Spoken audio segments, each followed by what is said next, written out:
हरिओम।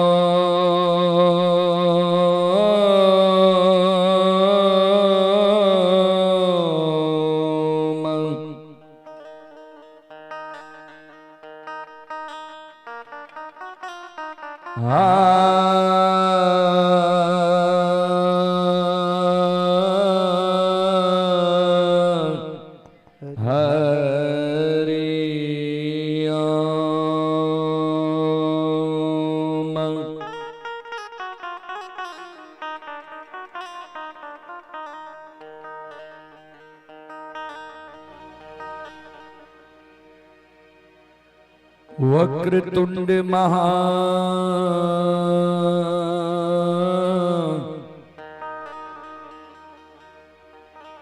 काय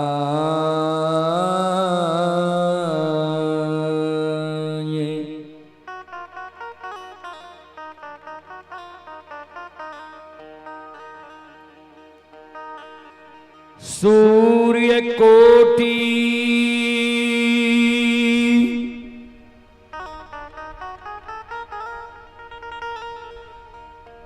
समप्रभा।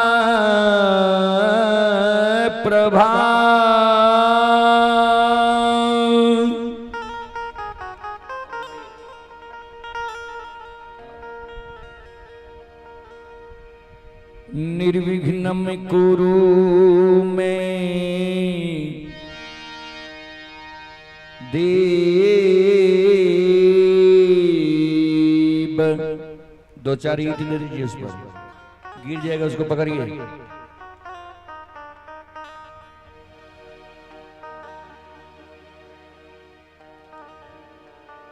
सर्व कार्येषु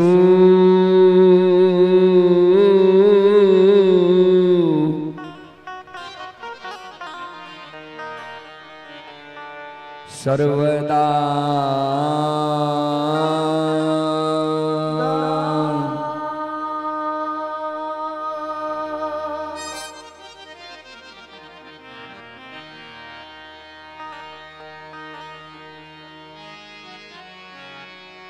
बंदा गुरुपद कंजे।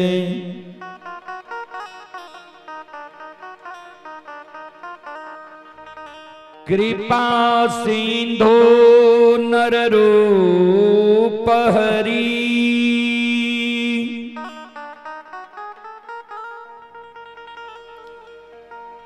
महामोह तम पोंज।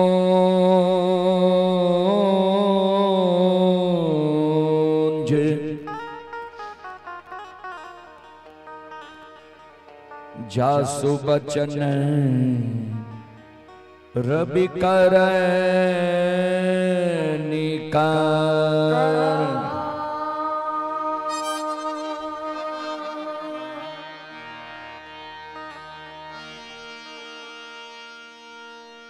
श्री गुरु चरण सरोज रजै।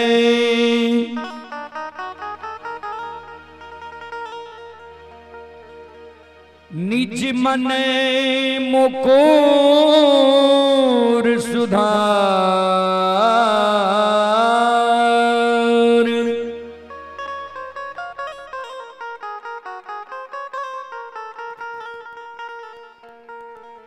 बरनौ रघुवर बिमल जसो।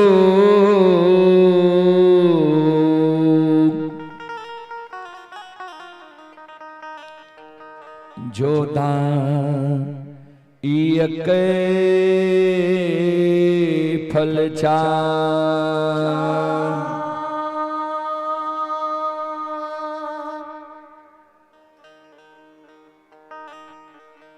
परम आदरणीय महानुभाव श्रोत सज्जन वृंद,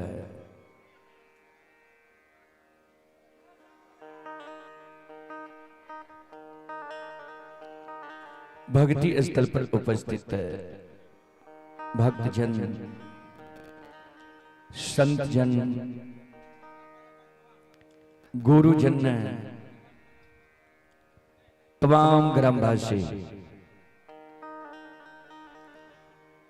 भारत भूमि की गौरव गरिमा बढ़ाने वाली देवी तुल्य माता एवं शक्ति स्वरूपा बहनों की चरण रूपी गंगा में दासों के दास सेवकों का सेवक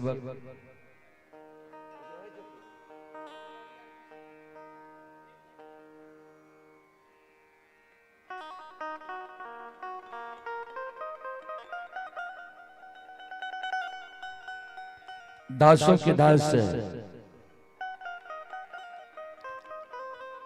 रूदल पंजियार का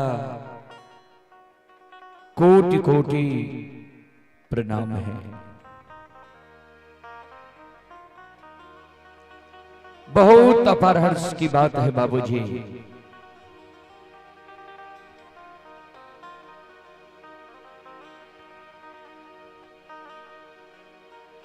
सबलपुर जैसी महान गौ पवित्र भूमि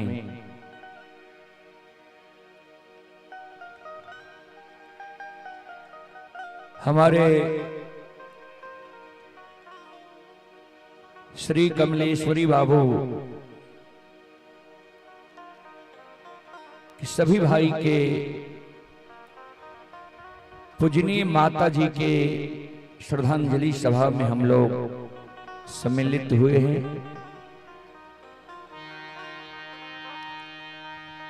जिसमें आप सभी श्रोताओं मां बहनों की सेवा करने के लिए अभी उपस्थित है। मां भगवती धर्मगाथा भगैत मंडली गायक रूदल पंजियार जो ग्राम पंचायत बेलवारा प्रखंड सेमरी बख्तियारपुर जिला सहरसा से चलकर आपकी पावन पवित्र नगरी में आप सभी श्रोताओं मां बहनों की सेवा करने के लिए उपस्थित हैं। आइए सबसे पहले मैं आप सबों को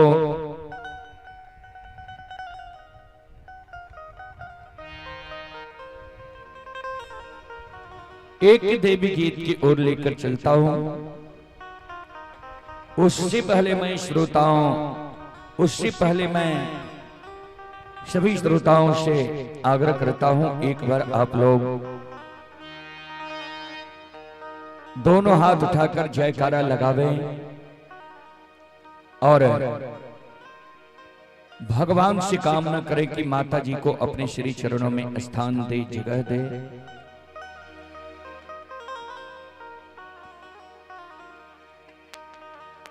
आइए जयकारा की ओर।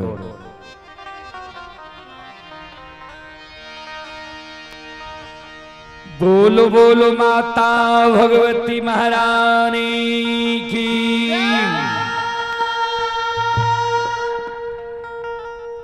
भक्त और भगवान की, श्री रामचंद्र भगवान की, सद्गुरुदेव महाराज की, श्री कृष्ण चंद्र भगवान की, उमापति महादेव की।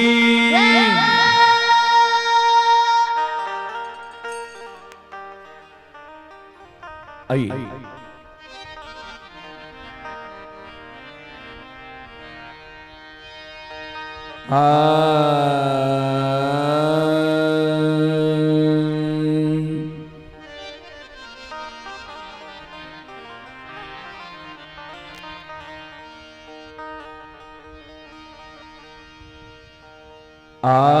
बाबा के रजांग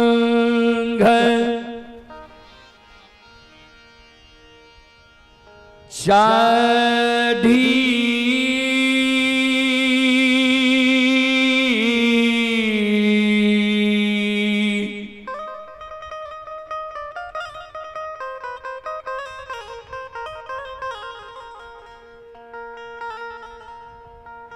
आए बैसलई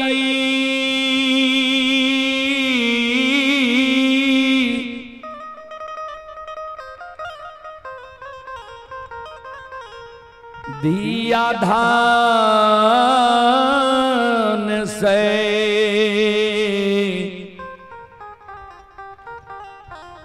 एरा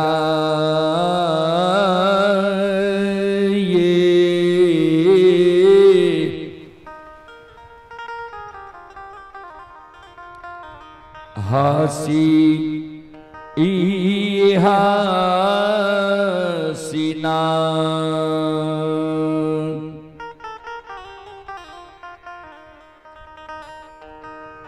आहे दुलरी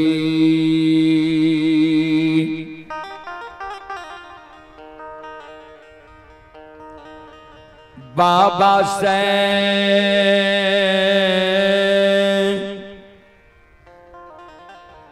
हाल छे जवान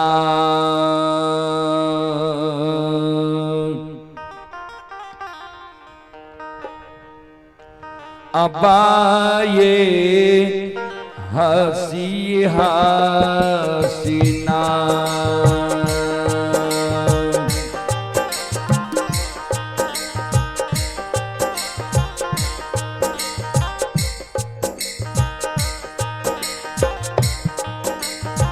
हेलो और कम कीजिए इसको।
आप रहा परीस बाबा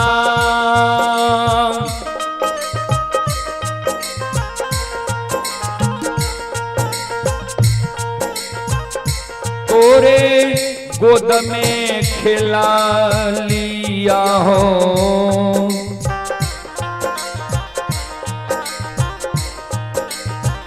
कहियो न गेलिया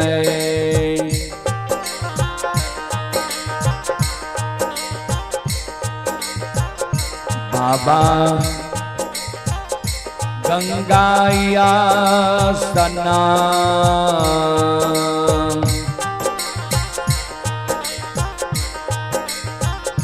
न से कहियो न घेलिया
ध्यान देवे श्रोता बंधु, धनसेर बाबा की गोद में बैठ कर बाबा से आदेश मांगे और आशीर्वाद मांगे जी 12 वर्ष हम यहाँ के गोद में खेल लो, लेकिन मां गंगा के पवित्र धारा में कहीं स्नान करे के लिए हम नहीं गिलो। आय हमार मन है जी मां गंगा के पवित्र धारा में स्नान करे के लिए जाए, हमरा आदेश दियो और आशीर्वाद दियो जी मां गंगा के पवित्र धारा में स्नान क्या के आवे। बाबा कल के बेटी केकरा संस्था तू गंगा स्नान जीवा, धनसेर बाबा के कहे। ध्यान देवे श्रोता बंधु, मां बहन बाबू भैया सब।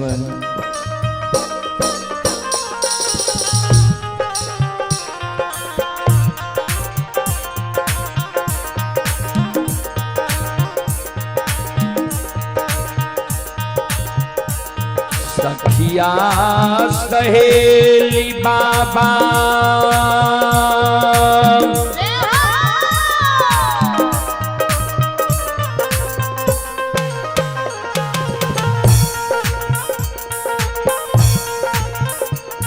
आओ ये जाय छै गंगा स्नान से,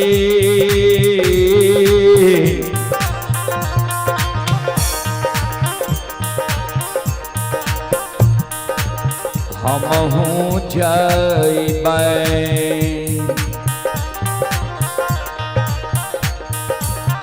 बाबा गंगा स्नान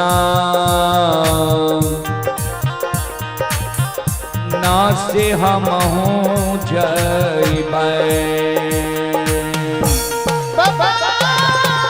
हॉर्न के आवाज को कम कीजिए, हॉर्न के आवाज को।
बाबा कल के बेटी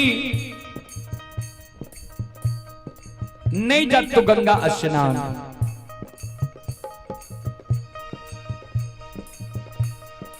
धनसेर कल के बाबा से क्या है। बाबा कल की बेटी मां गंगा के किनारे में बहुत श्रद्धालु आवैया, अंधा आवैया, बहिरा आवैया, बांझी आवैया, मरोछनी आवैया, साधु संत ऋषि महात्मा आवैया। वही भारी भीड़ में धिया तुहरा जे भो नदान छो, नित्य मां गंगा की धारा बहुत तेज है।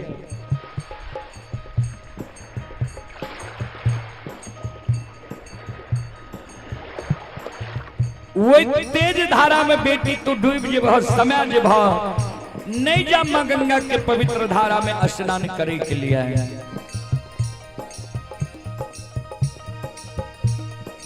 धनसिर कल के बाबा हम स्नान करे के लेल जेबे करब।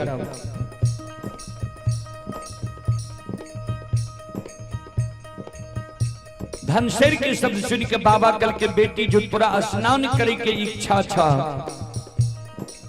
तोरा हम युवती बता दे छिए स्नान कैली हो। द्वारे पर पोखरी को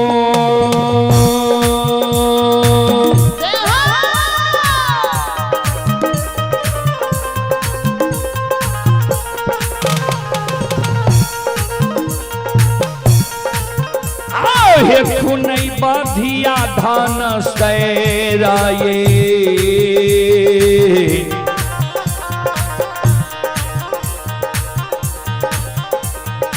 मोरहाइये देवा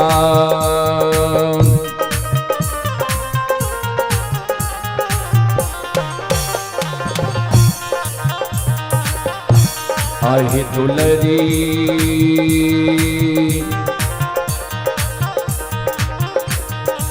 पोखरी के चारों पार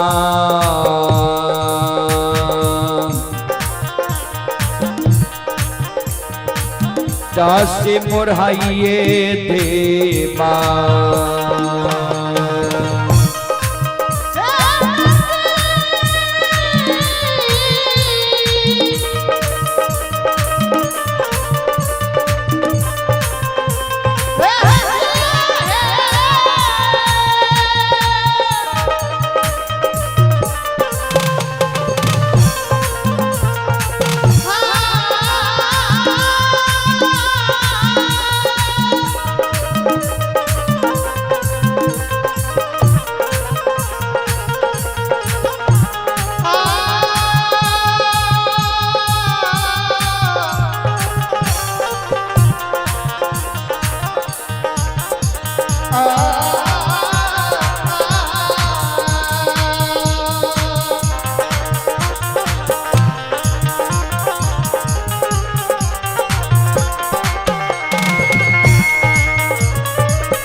बाबा जी कल के धनसिर के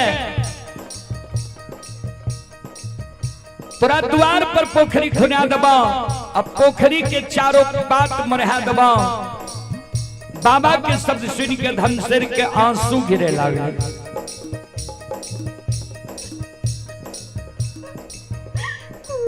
जार बाजार धनसिर बाबा के चरण में गिर के काने लगले।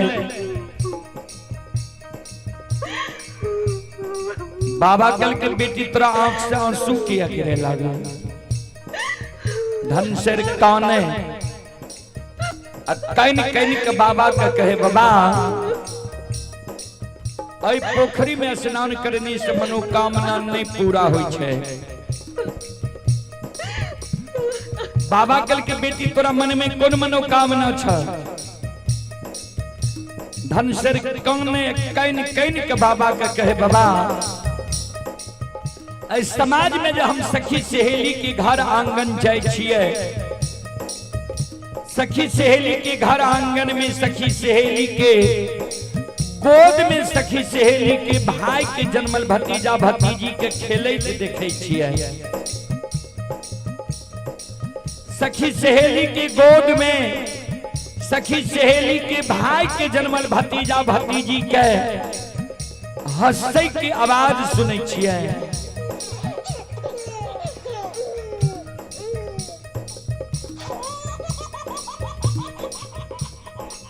सखी सहेली के गोद में सखी सहेली के भाई के जन्मल भतीजा भतीजी के खेले देखे छिए। सखी सहेली के गोद में सखी सहेली के भाई के जन्मल भतीजा भतीजी के काने की आवाज सुनै छिए।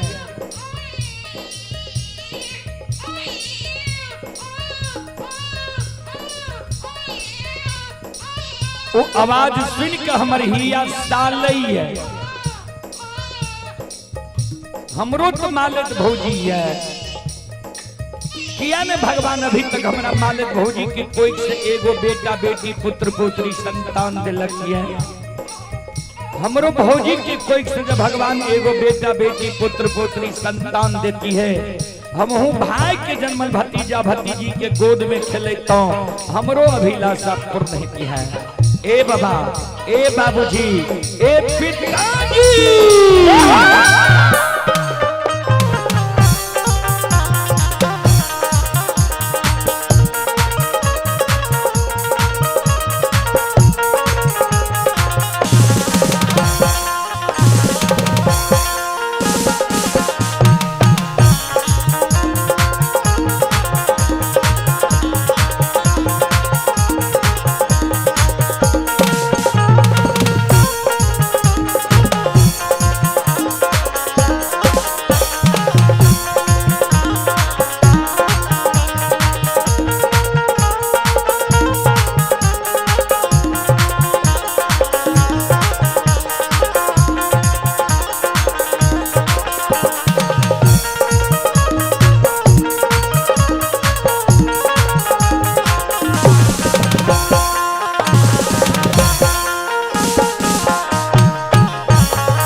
धनसर कहे बाबा के बाबा हम हो जे जैब बाबा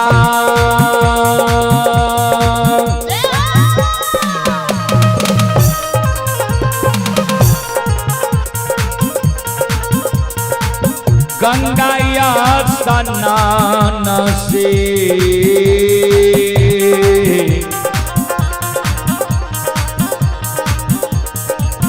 भौजिल मांगबै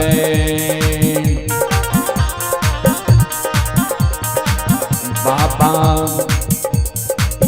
गोदी में संतान ना से भौजिल मांगबै।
माता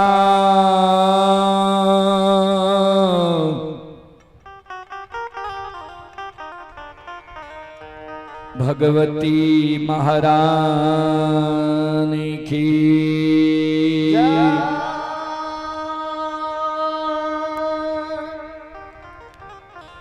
श्रोतबंधो अब अपने शिव के प्रसंग से सेवा हम करें।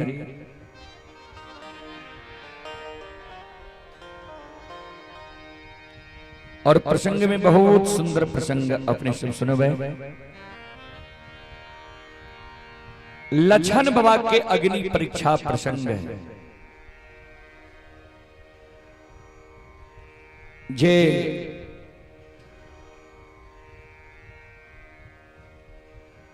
लछन के आग में किया जलल के रहा है।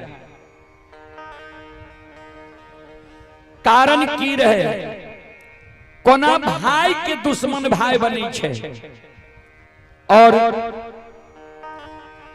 सत्य धर्म पर रहे वाला मानव के कोना बेड़ा पार भ जाए छे। सात गा चंदन के चेला से लछन कोना बच जाए छे।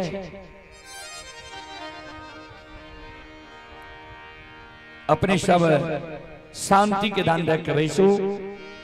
भक्ति पर सुन के पुण्य के भागी बनो।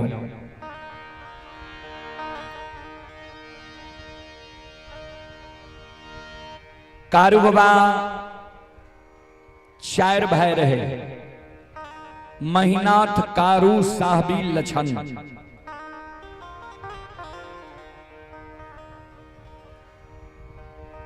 कारू बाबा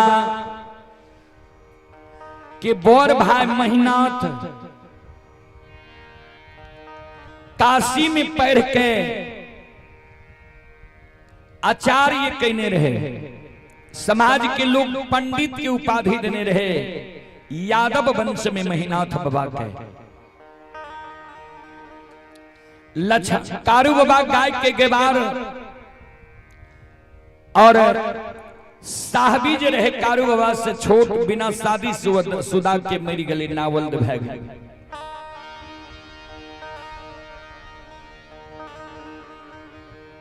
जहिना त्रेता में मर्यादा पुरुषोत्तम श्री रामचंद्र जी के संग साथ लक्ष्मण जी रहे थे। वह समान कालो काल कलयुग में संत बाबा कारू के संग साथ छोटका भाई लछन रहे। लछन माय के दूध छोड़ लके माय के गोद से कारू बाबा ले अपने लगल राखे। गोद में बैठा के माखन मिश्री खुआ मलाई खिलावे, पेट लगा के माय की तरह सुतावे। 12 वर्ष की उम्र में कारू बाबा बाबा ओघरदानी नक्षेश्वर नाथ के पूजा के लिखे बाबा नक्षेश्वर नाथ के दरबार में समाधि लगे लिखे। तप के बाबा नक्षेश्वर नाथ कारू बाबा के दर्शन दिले। बाबा ओघरदानी नक्षेश्वर नाथ कारू बाबा का दर्शन दिल के कारू बाबा के अल्प आयु रहे। बाबा ओघरदानी कहल के तोहर अल्प आयु छ, 25 वर्ष के आयु में तुम मर जेबा। लुल्ही बाघिन तोरा नोछर लगा देता। वरदान में आयु बढ़ल है। संत बाबा कारुकल के गुरुदेव ने जे विधाता हमारा लीलार में लिख दिल कही है ओकरा नहीं मिटेगी। हमरा भक्ति दियो, यहाँ भक्ति दिल। पूर्व समय में बूढ़ा बाबा सब गाय भैंस लाग के जंगल जाए रहे चरावे ले। वह समान कारू बाबा भी जंगल गले। वो जंगल के नाम रहे पलबा जंगल। पलबा जंगल वर्तमान में सहरसा और दरभंगा जिला के बॉर्डर पर छे। अब जंगल नहीं रहले। अब तो पंचायत भए गेलै, पलबा गांव घर भए गेलै। पलबा जंगल जे गेलै ता कारू बाबा गाय के खूटा जगारे लागले। कारू बाबा के माँ कमला के याद चले, जे जंगल झाड़ में कमला रक्षा करे छे गाय भैंस के। कारू बाबा माँ कमला के नाम से कोबला के हे माँ कमला। पूर्व समय में बूढ़ा बाबा सब जाए रहे जंगल झाड़ गाय भैंस लाके तो शुभ दिन गुनावे रहे, तो सब बनगांव महिषी से शुभ दिन गुना के लाए। आ कारू बाबा कल के छोटका भाई लछन के जा अपने वंश में बड़का भैया महीनाथ काशी के पढ़ल पंडित छे, जा गाय के शुभ दिन गुना लाब जे जेबे पलबा जंगल। लछन गले दिन गुनावेले, गाय के दिन शुभ बनले, गेबार के दिन शुभ नहीं बनले, अशुभ भए गेल। बड़का भाई कल के जे गाय के दिन तो शुभ बने छ, गेबार के दिन शुभ नहीं बने छ। एबेर कारू के कहियो गाय लाके नहीं जाइले। कारू बाबा ई बात नहीं मानलके, गाय हाँक के चल गए, मन 6-5 करे लागले। कारू बाबा माँ कमला के नाम से कोबला कह दे, हे माँ कमला।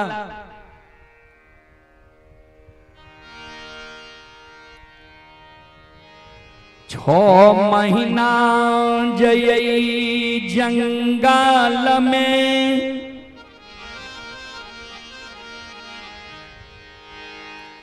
नीक सुख से दोनों भाई रही जईबई।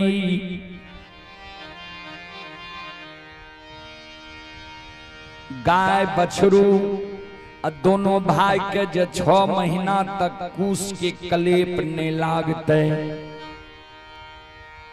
सुरक्षित जे राख लेबा दोनों भाई के गाय के 6 महीना तक, तो जय दिन हम गाय लाके जेबे महापुरा नगरी जन्म स्थान, वही दिन तोरा नाम से छाकी जनार पान प्रसाद चढ़ावा क्या दब, तब गाय लाके जेबे हम महापुरा नगरी। संत बाबा कारू ई कोबला क्या दिल के, तो बाबूजी हम यहाँ जब कोई देवी देवता के नाम से कोबला करे छिए, अर्धना लगावे छिए, कामना करे छिए, तो देवी देवता हमरा यहाँ के रक्षा अवश्य करे छी। माँ कमला कारू बाबा के गाय के रखवारी करे लागले। गाय बछरू बाघ सिंह एक घाट नमा दे, कारू बाबा के गाय के कुश के कलेप नहीं लागे दे।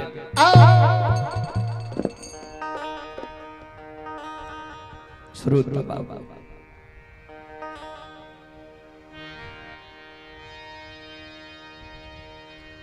6 महीना तक माँ कमला कारू बाबा के गाय के रखवारी के लिखे। आवे के समय भेले तो बाबूजी कोई व्यक्ति बलवान नहीं होय छे, समय बलवान भए जाय छे मानव।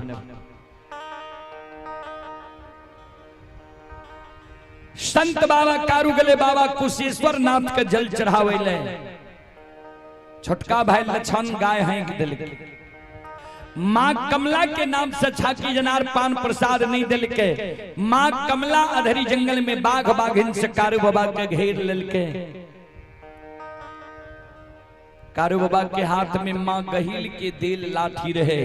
माँ गहील रहे कारू बाबा के घर के देवी, जकरा कहे छिए इष्ट देवी देवता।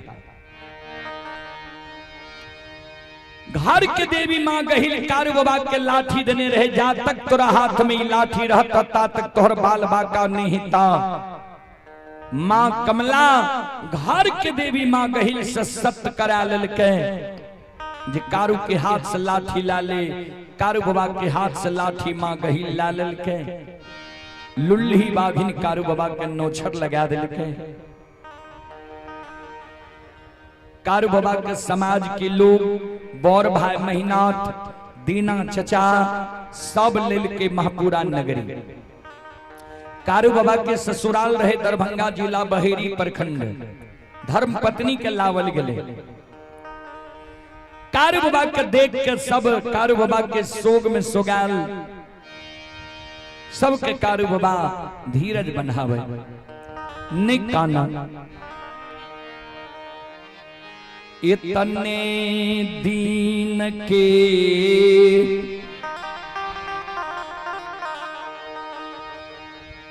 मेजमान बैन हम एलिया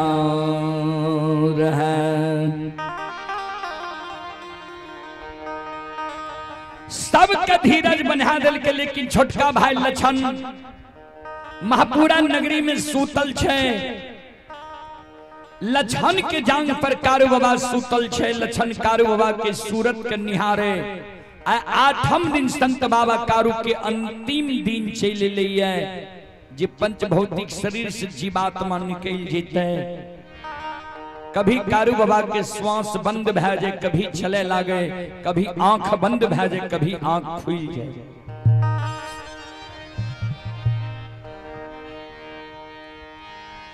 छोटका भाई लछन कारू बाबा के व्यवहार देख के काने लागले, आंसू गिरे लागले।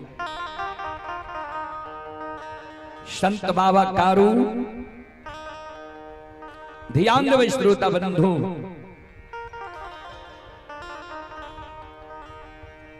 मरे के बेर में कारू बाबा लछन के कहे किया कानी छी, किया आंसू गिरे छो। लछन कारू बाबा के गला में गला मिल के कान।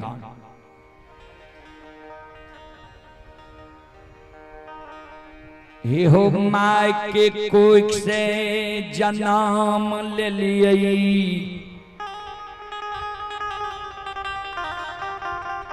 माय के दूध छोड़ लिए, माय के गोद से हमरा तुल्लाइल हो। गोद में बैसा के माखन मिश्री खोआ मलाई खिलेल हो। अब पेट लगा के माय की तरह हमरा सुतेल हो। आज संसार तू हमरा छोड़ के जा रहल हो, तोरा मरे के बाद के हमर सहारा बनते, के मदद करते, के दुख विपत्ति में हमर सहारा बनते।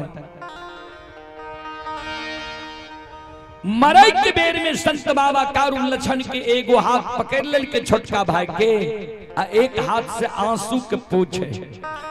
जो मरे के बेर में काने छे, मरे के बेर में तोरा दूगो बचन हम दे के जाय छियो, दोनों बचन के तू ध्यान से सुन।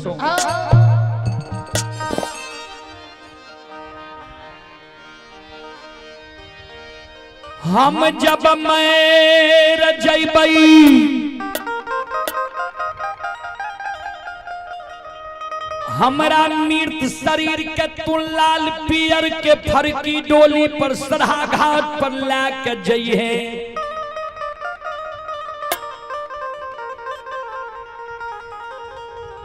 उत्तर दक्षिण के आंची में हमरा सुला दी है। समाज के लोग चाहते हैं जे कारू के मुंह में भतीजा आग दिए, यानी महीनाथ पंडित के सुपुत्र मदन किया प्रथम अग्निदान दे के अधिकार होय छे बेटा के, आ दोसर अधिकार होय छे भतीजा के। कारू बाबा मरे के बेर में कहे छोटका भाई, भगवान हमरा जान से बेटा बेटी पुत्र पुत्री नहीं दिलक, लेकिन तोरा हम भाई नहीं बेटा जन के पोसलियो, ये मुंह में आग ले के कारण समाज के लोग कतबो तोरा मना करतो जे तोरा मुंह में आग दे नहीं देबो, समाज के बात नहीं मानी है। 7 बंधन की ऊंक बना ली है, अचरा कोपिन पहिर ली है। जेना लोग घूम घूम के माय बाप के मुंह में आग दे छे, ओई समान तू सरहा घाट पर आ भाइया के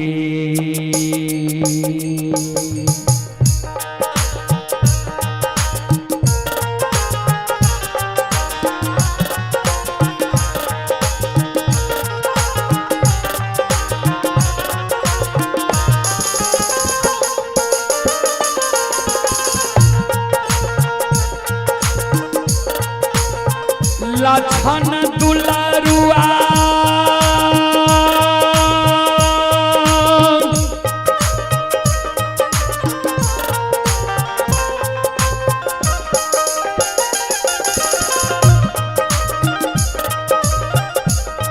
अरे भाइया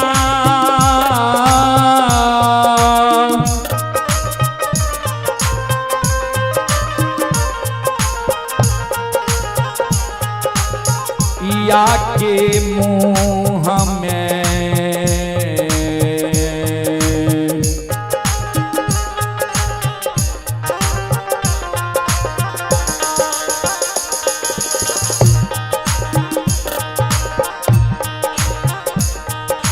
रे अगिया दिहे रे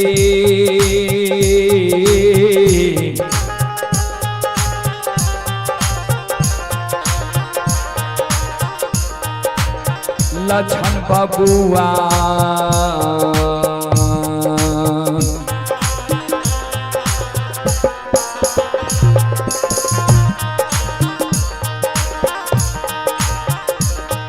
हेरे लछन महापुरा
प्रथम बात,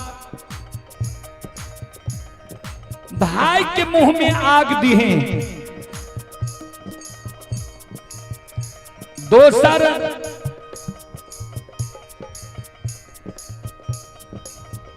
तू जे काने छिजरे, तोरा मरे के बाद हमर सहारा के बनते, मदद के करते। दोसर वचन तो हमर ध्यान से सुन।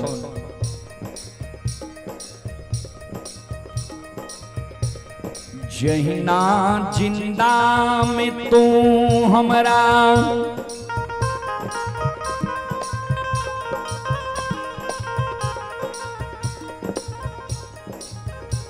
बर भाई पिता तुल्य होय छै, पिता तुल्य हमरा मांगने अइले।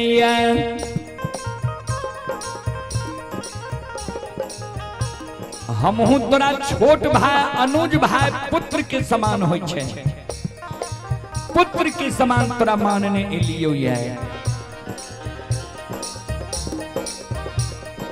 हमरा मरे के बाद भी जब तू हमरा वह समान मान में, हमरा सारा कनिप में, हमरा सारा पर धूप दीप अगरबत्ती जले में, एक चिलम गाजा चढ़े में, श्रद्धा विश्वास राख में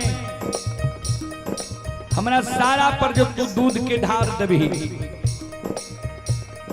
हमरा मरे के बाद भी जो तोरा कोनो दुख पड़ जेतो, विपत्ति पड़ जेतो, वो दुख विपत्ति में तू हमर पुकार करभी जे हो कारू भैया हमरा दुख पड़ गलैया, विपत्ति पड़ गलैया, आइ मरे के बेर में तोरा हम वचन दे के जाय छियो, ध्यान से सुन।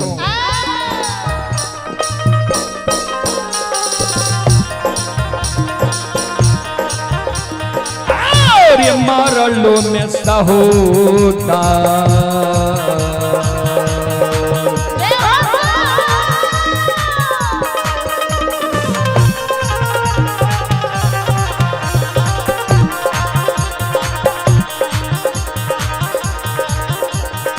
लछन लरिला बा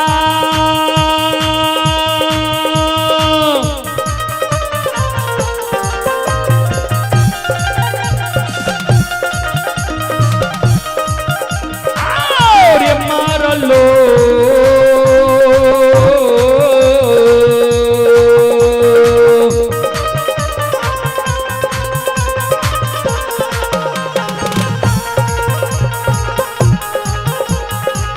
लो में सहोदार रे,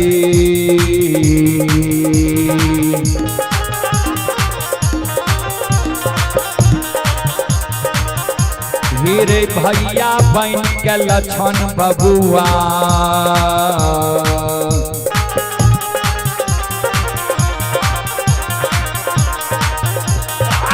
तोरा लिए रह बौरे,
सहोदर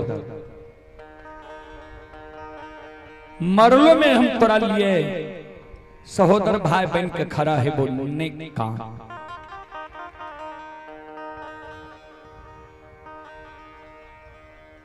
इतनी गो बात श्रोता बंधु कारू बाबा कहल के, कारू बाबा के पंच भौतिक शरीर से जीवात्मा निकल गए, तन से प्राण निकल गए।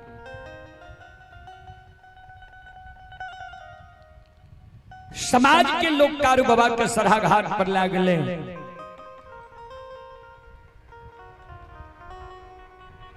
लछन मुंह में आग दल के दाह संस्कार क्रिया कर्म कारू बाबा के भे गए।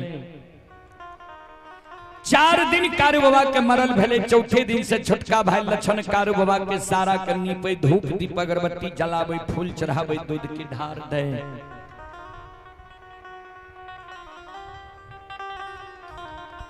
एक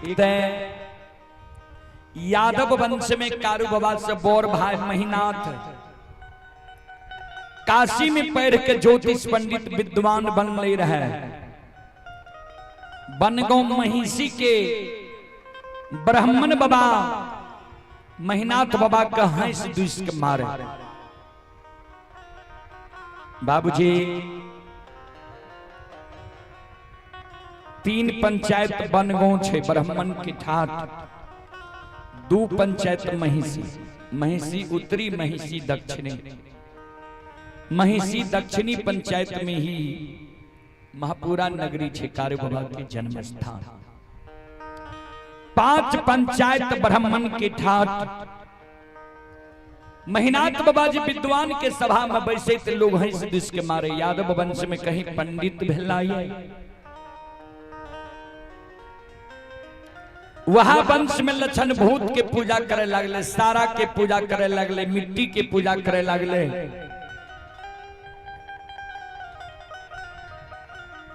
बनगांव महिषी के ब्राह्मण बाबा मन में सोचे, जय वंश में काशी के पढ़ल पंडित ज्योतिष विद्वान आचार्य, वही वंश में भूत की पूजा हेता है।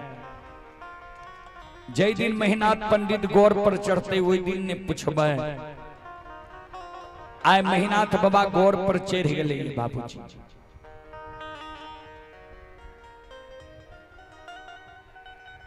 6 महीना कार्य बाबा के मरल भेले है। 6 महीना से लक्षण कार्य बाबा के पूजा कईने आब रहले है। आ बड़का भाई महीनाथ पंडित पाखर के पेड़ पर बैस के पोथी पुराण पढ़े छे, पोथी पुराण पढ़ के समाज के लोग के समझावे छे। आ महीनाथ बाबा के विषय छिए मानव मर जाय छे, कर्म के अनुसार दोसर योनि में जन्म होय छे।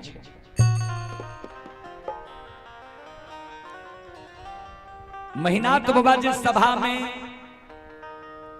प्रवचन बाँचे रहे, जे मानव मर जाय छे, कर्म के अनुसार दोसर योनि में जन्म होय छे। एगो ब्राह्मण बाबा वही सभा में खड़ा भ गेले, कर जोड़ लेलके। महीनाथ बाबा के कहे, पंडित जी यादव वंश में पढ़ के यहाँ पंडित बनलू ये, यहाँ जे कहे छिए मानव मर जाय छे, कर्म के अनुसार दोसर योनि में जन्म होय छे।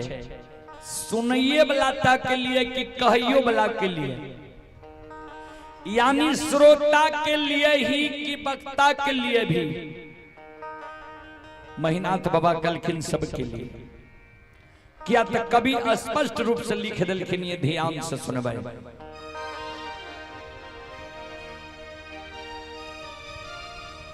कर्म प्रधान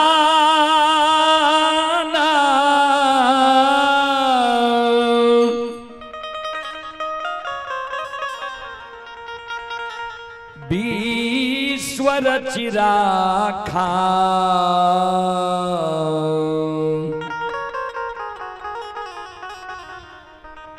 जो जस करई तस फल चा।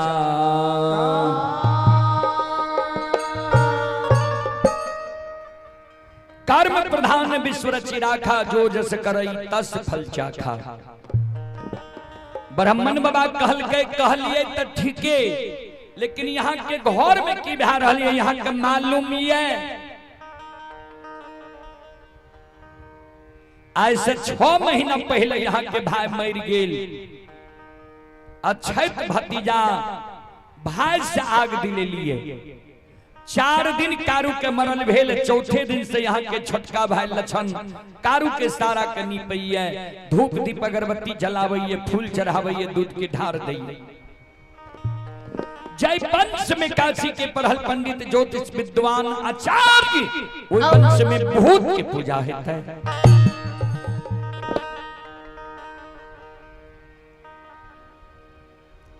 सभा भंग भै गई। सज्जन वृंद महीनाथ बाबा मन में सोच ले के आब लक्षण के समझावे ले पड़ता। कार बाबा मर गए, लक्षण भै गए के बाद लक्षण गाय चरा के ले लहठा बथान पर गाय के रोक दिलकै है।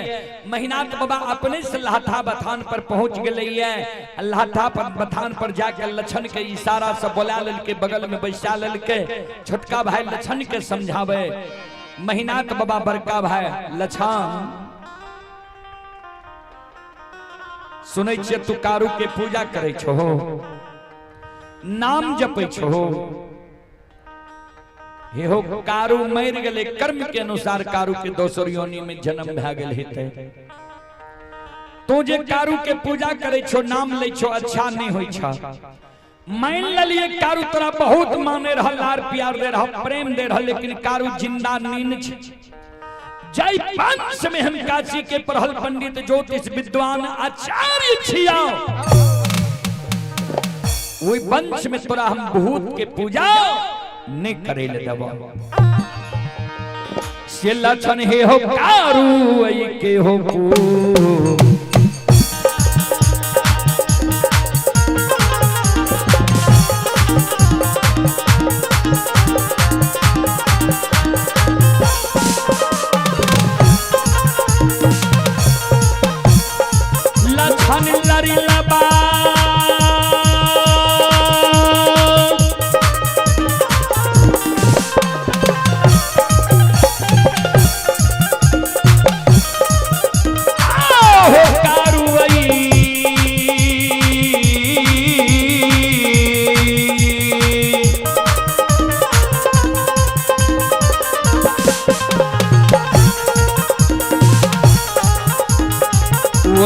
पूजा हो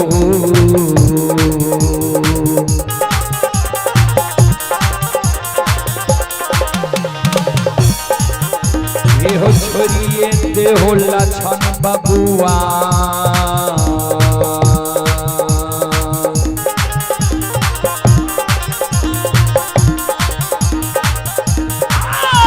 लछन महापुरा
आइए पुरस्कार की ओर। ये जो लाइव कार्यक्रम अभी चल रहा है, ये लाइव कार्यक्रम अब देश विदेश तक का लोग यह कार्यक्रम को अभी देख रहा है, लुत्फ उठा रहे हैं। उसी कड़ी में आप हैं इंद्रजीत कुमार धोबियाही, जिला सुपौल के निवासी हैं। श्रद्धालु की ओर से ऑनलाइन फोन पे के द्वारा 11 रुपए की पुरस्कार आए हैं और सविंदर कुमार यादव जी ये पिपराही थाना लोकही जिला मधुबनी के निवासी हैं। श्रद्धालु की ओर से 21 रुपए की पुरस्कार ऑनलाइन फोन पे के द्वारा आए हैं। श्रद्धालु को बहुत बहुत धन्यवाद, लाख लाख शुक्रिया, बहुत बहुत साधुवाद। जय हो दानी श्रद्धालु की जय हो, जय हो दानी श्रद्धालु के समस्त परिवार की जय हो। संत शिरोमणि श्रोता बंधु मां बहन बाबू भैया सब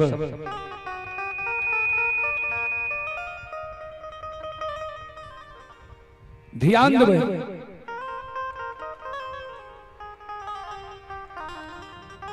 महीनात बाबा जो लक्षण के कल के कारू के पूजा करने छोड़ दे, नाम लेने भूल जो लक्षण के वही बाप के जरा सा भी प्रभाव नहीं पड़ल। कहबै किया तो कारु बाबा जे कह के गले रे मरलो में पूजा कर भी ते भाई बहन के रहबो वही बात की याद ये लक्षण के लक्षण कारु बाबा के पूजा नहीं छोड़लके। बड़का भाई महीनाथ पंडित मन में सोचल के आप जल लक्षण के क्रोध बस एक चाट मारबे दामस देवे समाज के लोग हमरा कलंक देते जे 4 भाई माई के कोई से जन्म लेलके 2 भाई मर गए 2 भाई जिंदा छे ओहो दोनों भाई के पुत्र पुत्री नहीं भेले ओहो दोनों भाई के हिस्सा धन संपत्ति हमरे दोनों कहते लोग कलंक दचे धन संपत्ति के कारण महीनाथ पंडित लक्षण के उल्लू चुल्लू करे छे जे लक्षणों मर जाए आ सारी संपत्ति हमरे भै जाए एहि कारण लक्षण के नहीं एक चाट मारबे नहीं दामस देबे। सबसे बड़ो समाज होय छे समाज के मरर मंजन प्रमुख लोग के बोला ले छिए कहबे लक्षण के बुझा दियो समझा दियो जे कारु के पूजा नहीं करे ने कारु के नाम ले ने कारु के चर्चा करे।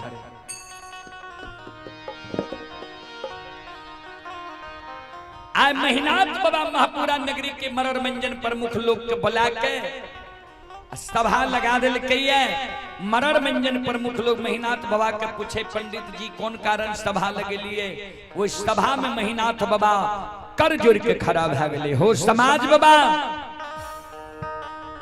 हमरा वंश में हमर छोटका भाई लक्षण महामूर्ख जन्म गए जे कारु मर गए जे कारु के सब समाज मिलकर सरा घाट पर जला के धुआं आसमान उड़े लिए वो कारु के पूजा लक्षणा करे छे नाम जपे छे।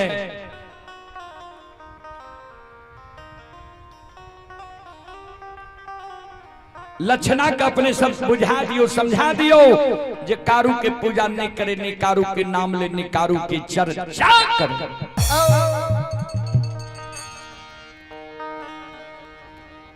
श्रोता बाबू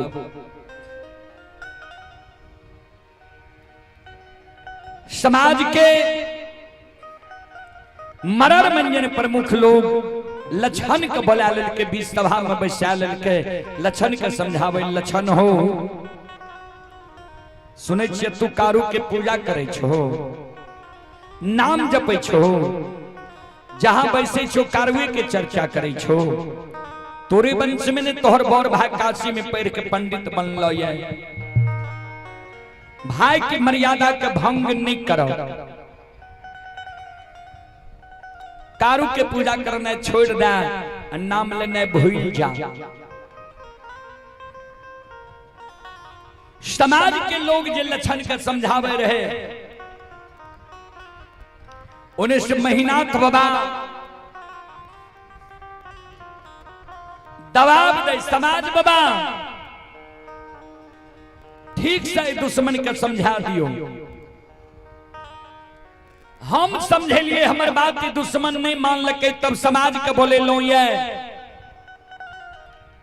दुश्मन के समझा दियो जे कारु के पूजा नहीं करे ने कारु के नाम ले ने कारु के चर्चा करे।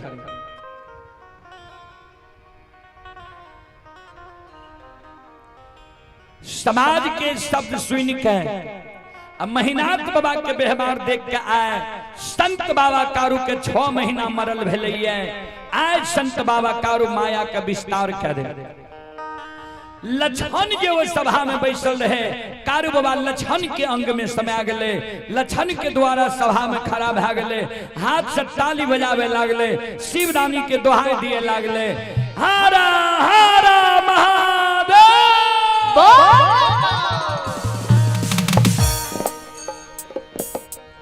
संत बाबा कारु प्रथम बार वही सभा के बीच में संत शिरोमणि श्रोता बंधु माँ बहन बाबू भैया सब ध्यान से सुनबे मांगया के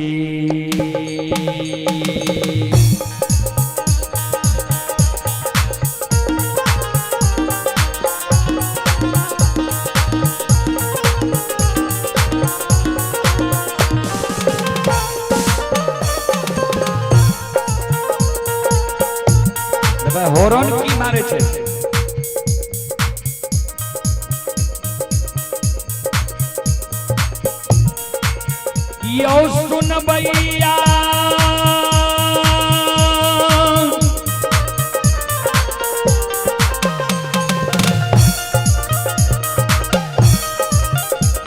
आओ माया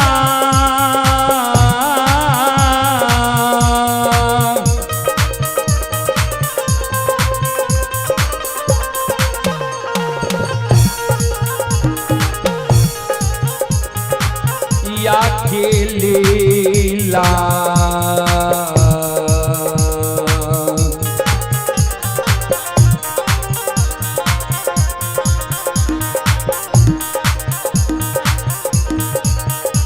और छई हो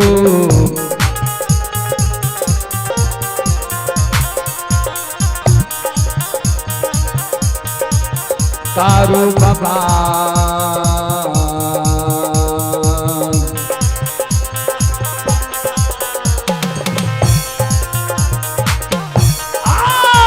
बाबा साभा के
संत बाबा कारू माया का विस्तार कह दिया है। लछन जे हाथ से ताली बजावे रहे, शिवदानी के दोहाई दे रहे। समाज के मरण मंजन पर मुख लोग मन में सोचे, ठीके लछन खिरहरी वंश में महामूर्ख जन्म गलैया।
श्रोता बंधु,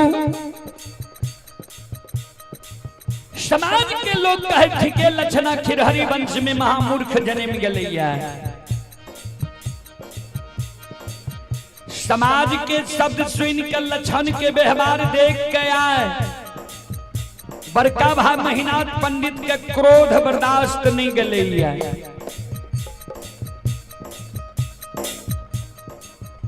आय महीनाथ बाबा वो सभा में खड़ा भा गए, कर जोड़ ललके हो समाज बाबा, समाज बाबा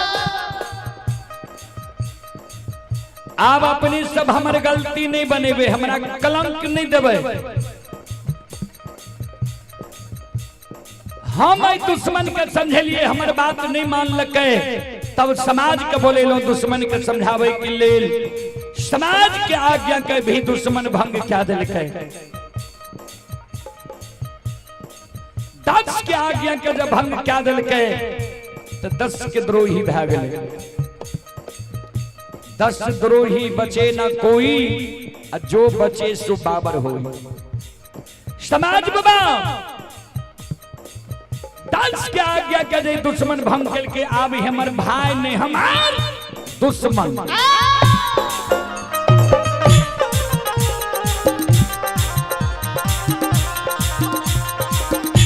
भाई हमर जब कारू के पूजा करना छोड़ दिए, नाम लेना भूल जाए। समाज बाबा सभा में हम 7 दिन के समय दे छिए लक्षणा दुश्मन के। 7 दिन के अंदर अगर लक्षणा कारू के पूजा छोड़ देते, नाम लेना भूल जेते, तब ते हमर भाई 7 दिन के अंदर जब लक्षणा कारू के पूजा नहीं छोड़ते, नाम लेना नहीं भूलते, तो हमर भाई ने हमार दुश्मन।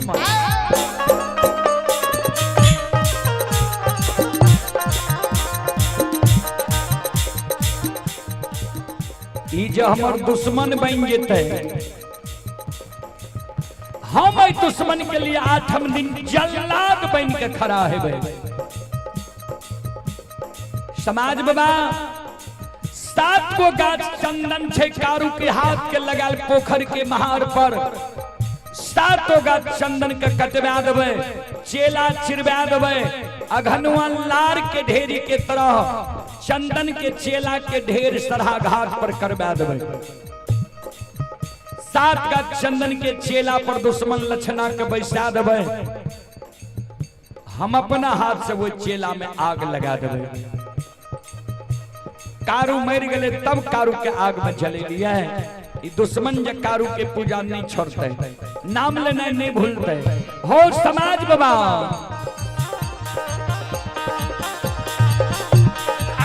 ये जी न दे दुश्मन माँ के,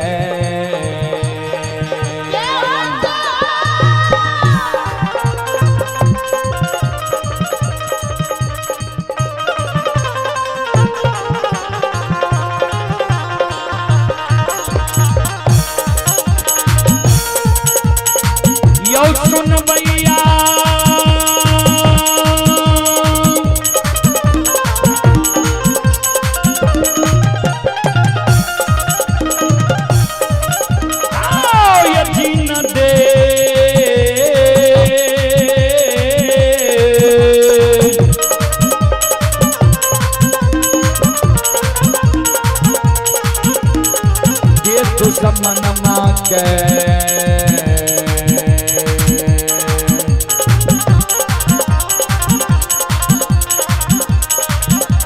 हो आग में जला के समाज बाबा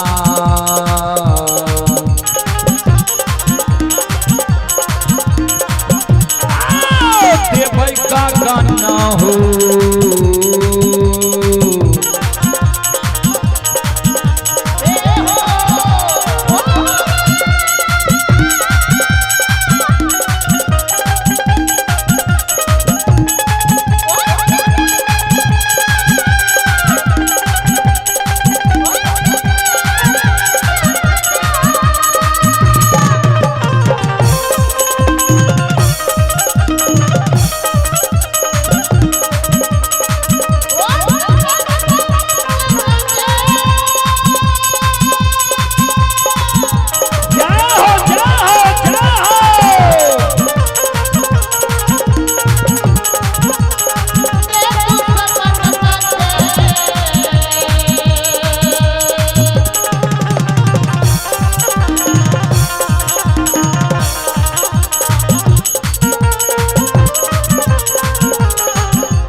सुनो सुन भैया सुन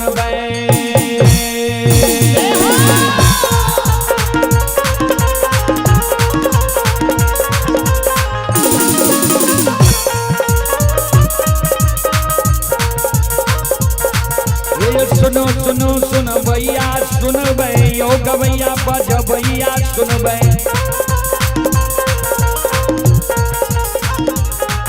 ये माँ बहना ये ध्यान से सुन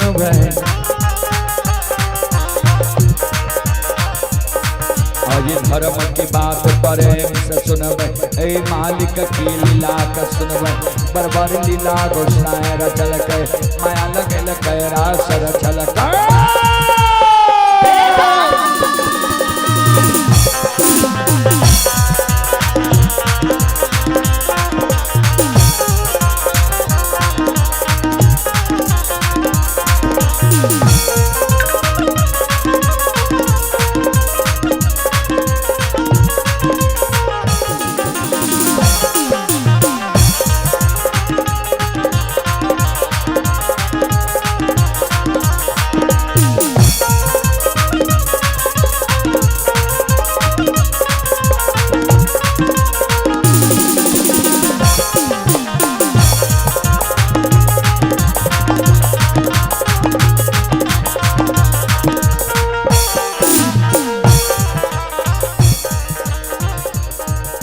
यो भाग के बेर भगवती के सुमरा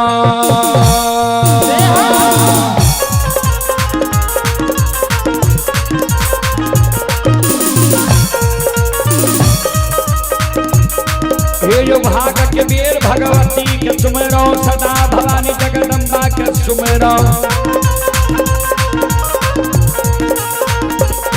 हे यो ज्ञान देवैया गुरु बाबा के सुमरो यो विद्या के दाता सरस्वती के सुमरो गौरी की पुत्र गणेश के सुमरो उमापति यो महादेव के सुमरो हरे यो वीर पवन सुत के सुमरो दुर्गा काली महाकाली के सुमरो सभा के बीच धर्मराज के सुमरो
शिरोमणि सरोदा बंधु माँ बहन बाबू भैया सब अस्पष्ट रूप से महीनाथ बाबा कह दिल के 7 दिन के अंदर अगर लक्षणा कारू के पूजा नहीं छोड़ते 8वें दिन 7 का चंदन के चेला में जला के मार दबे आये धर्म की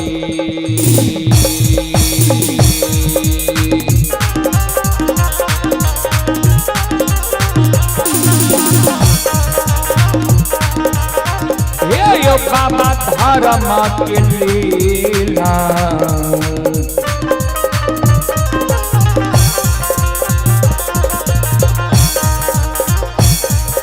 अपार छै यो समाज बाबा यो छल दुनिया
स्पष्ट रूप से महीनाथ बाबा कह दिल के 7 दिन के अंदर लक्षणा कारू के पूजा नहीं छोड़ते। 8वें दिन 7 गाछ चंदन के चेला में दुश्मन के हम जला के मार दे। सभा भंग भा गए बाबूजी। वो बात के प्रभाव लक्षण के नहीं पड़ले जे कारू भैया के पूजा जब नहीं छोड़बे बड़का भैया हमरा आग में जला के मार देते। भक्त के हृदय हो निश्चल।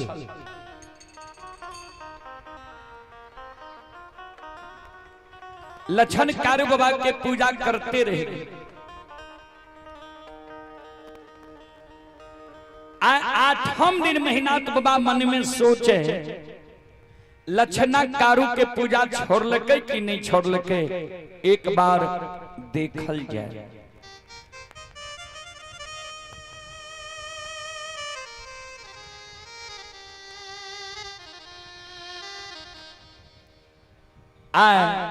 जे रास्ता से जय रहे बड़का भाई महीनाथ पंडित लक्षण जाए रहे कारू बाबा के पूजा करे हुए। रास्ता पर जाके बड़का भाई महीनाथ पंडित छिप के बैस गए।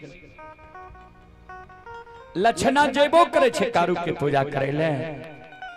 आय लक्षण सवेरे सवेरे स्नान क्या लेल के, फूलडाली में फूल ला लेल के, धूप दीप अगरबत्ती ला लेल के, कमंडल में दूध ला लेल के आ कारू बाबा के पूजा करे ले सरहा घाट पर जाय छे। जहिना बड़का भाई महीनाथ पंडित के नजर पड़ले लक्षण पर, मन में सोचे ओ लक्षणा त कारू के पूजा नहीं छोड़लके, पूजा करते छे। लक्षण के आगे में सामने सामने खराब है।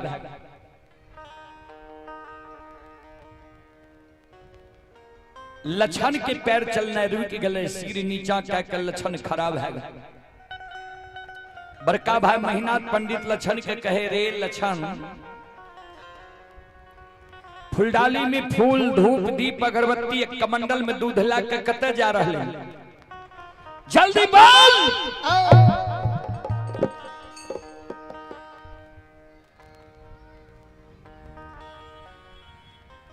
महीनाथ बाबा के शब्द सुन के लक्षण के शरीर थर थर थर थर कांपे लगा। फूलडाली के धरती पर राख दल के, कमंडल के दूध के धरती पर राख दल, दोनों कर जोड़ के बड़का भाई महीनाथ पंडित के चरण में प्रणाम करे।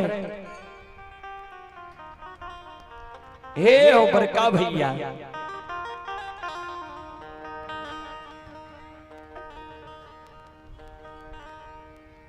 तू माय के कोई से बोर भाग के जन्म ललहाये,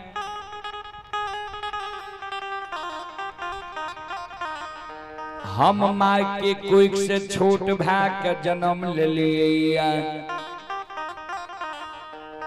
बोर भाई पिता तुल्य होई छे आ छोट भाई अनुज भाई पुत्र के समान होई छे। तो हमार बोर भाई पिता तुल्य छो, तो हमरा जे कहबो तोहर सब बात हम मान लेबो। तू हमरा कहबह ने जे लक्षण है महापुरा नगरी में भोजन करना छोड़ दे, तोहर बात मान लेबा। महापुरा नगरी में हम भोजन करना छोड़ सके छिया। हमरा जे कहबा जे लक्षण है महापुरा नगरी में जल पीना छोड़ दे, महापुरा नगरी में जल पीना छोड़ सके छिया। हमरा जब काबा जे लक्षण है महापुरा नगरी से जान बचा के भाग जो, ऐ महापुरा नगरी के धन संपत्ति में तोहर कोई हिस्सेदारी नहीं छो। धन संपत्ति के लोभ त्याग के महापुरा नगरी से हम जान बचा के भाग सके छिया। सब बात भैया हम तोहर मान लबा, लेकिन एगो बात हम तोहर ने मानबा। तू जे हमरा कहे छो कारू के पूजा करने छोड़ दे, नाम लेने भूल जो। जे कारू भैया हमरा गोद में बैसा के माखन मिश्री खुआ मलाई खिले लिखे, पेट लगा के माई के तरह सुते लिखे, वो कारू भैया के ने हम नाम लेने भूलबा, ने पूजा करने छोड़बा। कहे छोने कारू के पूजा नहीं छोड़ भी ते आग में जला के मार दबो। कारू के नाम लेने नहीं भूल भी ते तोरा जिंदा आग में झरका के मार दबो। आग में जला के हमरा मार दबो, आग में जल के हम मर जेबो। लेकिन जा तक हमरा तन में प्राण रहता, हमरा आई पंचभौतिक शरीर में रमता राम रहता। हे ओ बड़का भैया हमारा तो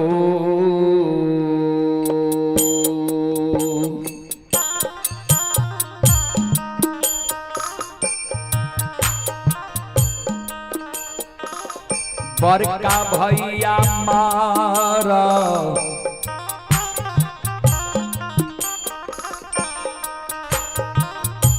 तो हो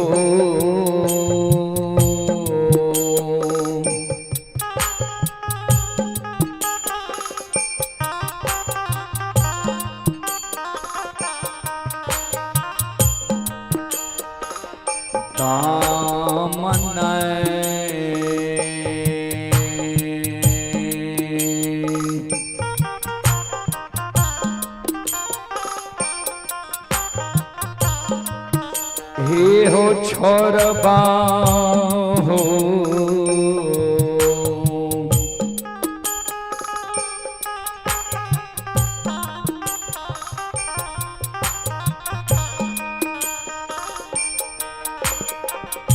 बड़का भैया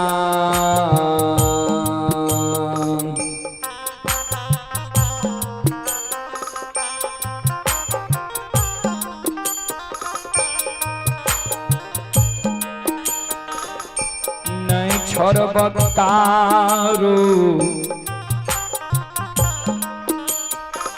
भैया की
मरतो दाम कारू भैया के ने नाम लेने भूलबो ने पूजा करने छोड़बो। इतने गो बात लक्षण बोलले बड़का भाई महीनाथ पंडित के क्रोध के सीमा नहीं रहले।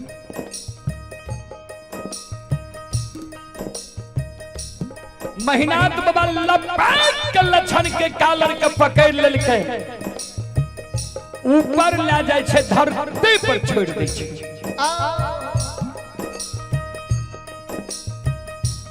लक्षण के कहे रे दुश्मन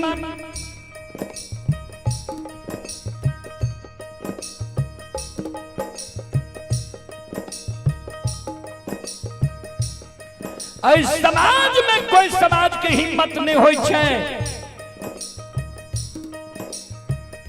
जे महीनाथ पंडित के मुहामुही जवाब करिए या महीनाथ पंडित के आज्ञा के भंग करिए। आ हमरे वंश में जनेम के तू हमरा मुहामुही जवाब क्या दलही है जे सब बात मान लब एगो बात नहीं मानब कारू भैया के पूजा नहीं छोड़ब। जा तू कारू भैया के पूजा कारू के पूजा नहीं छोड़ में तुम मरे के लिए तैयार भेजो।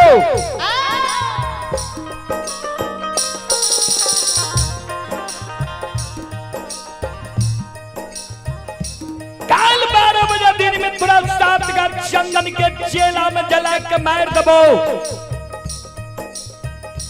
जे कारू जे देवी देवता के तोरा पुकार करने हो पुकार काली है देखबो के तोरा कल 12 बजे दिन में 7 गांठ चंदन के चेला से बचावे लावे छ। संत शिरोमणि श्रोता बंधु मां बहन बाबू भैया सब भाई सान ही तनय दुनिया में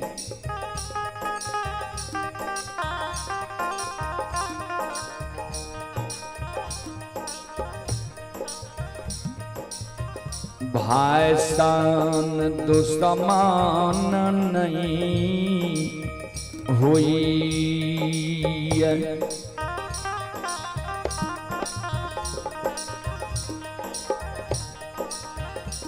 एक भाई अपन सहोदर सगा भाई के रक्षा के कारण अपन सिर के कटवा ले छे। आज सहोदर सगा बड़का भाई छोटका भाई के आग में जलावे के षड्यंत्र बना रहे है। ध्यान से सुनवे श्रोता बंधु मां बहन बाबू भैया सब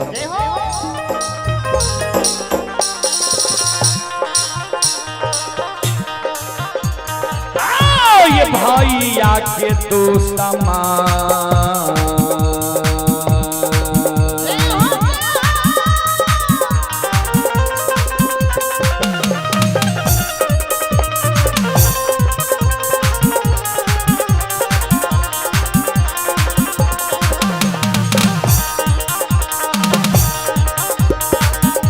सुन भैया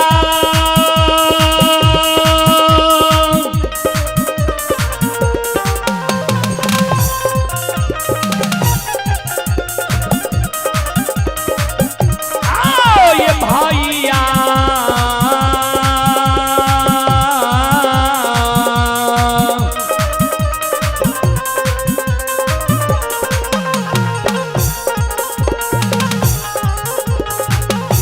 के तू समान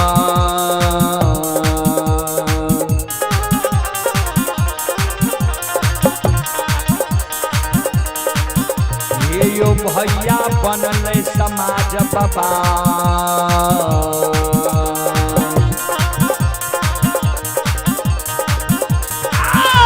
बनल महापुरा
आई पुरस्कार की ओर आप हैं इंद्र कुमार सिंह, पिता नथुनी सिंह की ओर से शानदार 11 रुपए की पुरस्कार ऑनलाइन फोन पे के द्वारा आए हैं। नरेश कुमार जी की ओर से शानदार 21 रुपए की पुरस्कार ऑनलाइन फोन पे के द्वारा आए हैं। श्रद्धालु को बहुत बहुत धन्यवाद, लाख लाख शुक्रिया, बहुत बहुत साधुवाद। जय हो दानी श्रद्धालु की जय हो, जय हो दानी श्रद्धालु के समस्त परिवार की जय हो।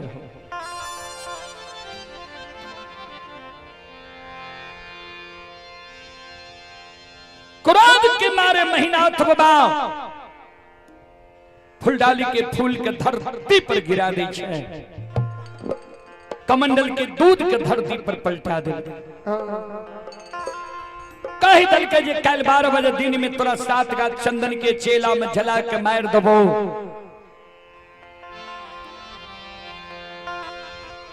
जे सहयोगी के पुकार करना हो पुकार कैली है, देखबो के तोरा बचावे ना हो छो।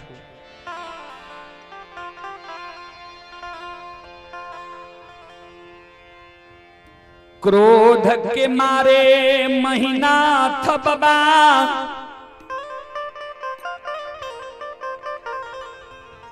वही जगह से महापुरा डीह पर चल जाए छे। महापुरा डीह पर मंगरू पंगरू नाम के 2 भाई बढ़ई रहे। ओकरा द्वार पर जाके महीनाथ बाबा आवाज लगावे, अरे मंगरू पंगरू, घर छे आंगन छे, घर आंगन से बाहर हो, द्वार पर आ। दोनों भाई दौड़ल दौड़ल द्वार पर आवे छे, महीनाथ बाबा के चरण में प्रणाम करे। महीनाथ बाबा के दोनों भाई कहे, बाबा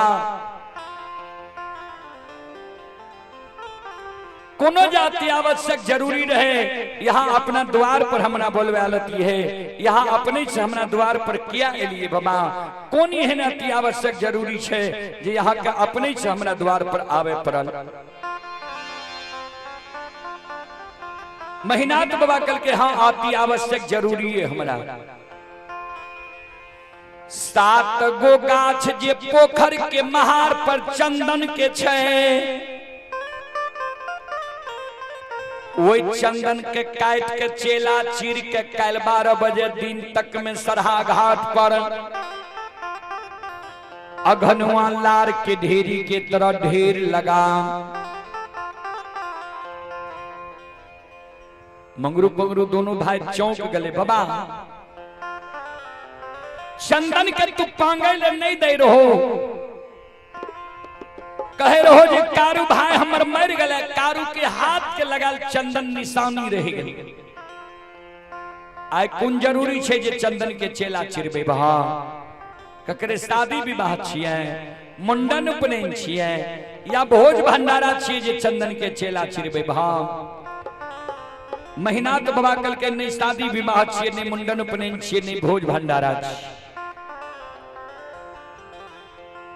काल 12 बजे दिन में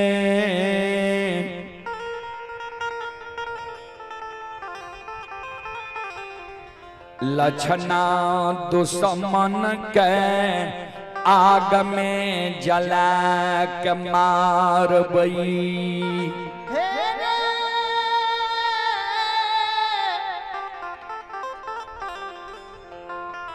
मंगरू पंगरू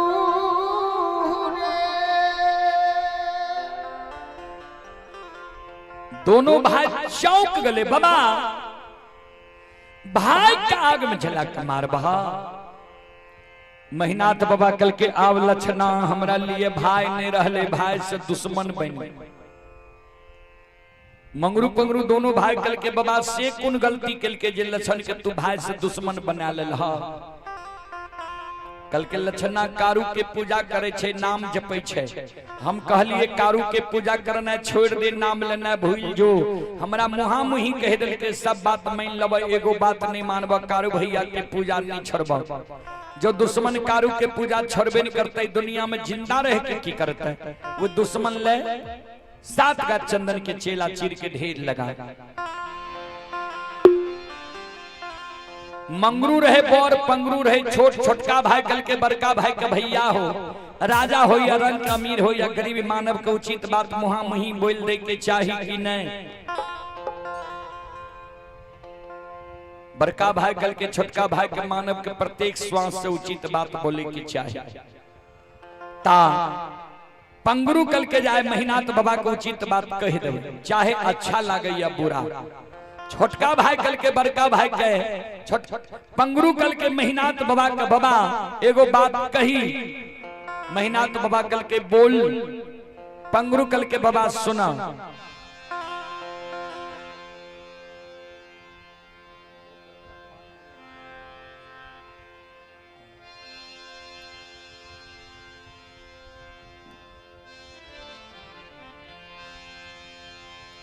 कल के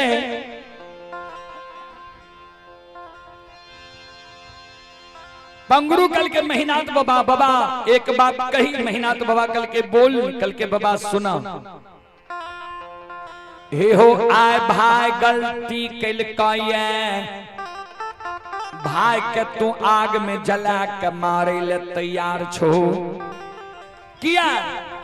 लछन तोहर बात नहीं मानलक, तोरा आज्ञा के भंग क्या दल का मुहा मुही जवाब क्या दल का।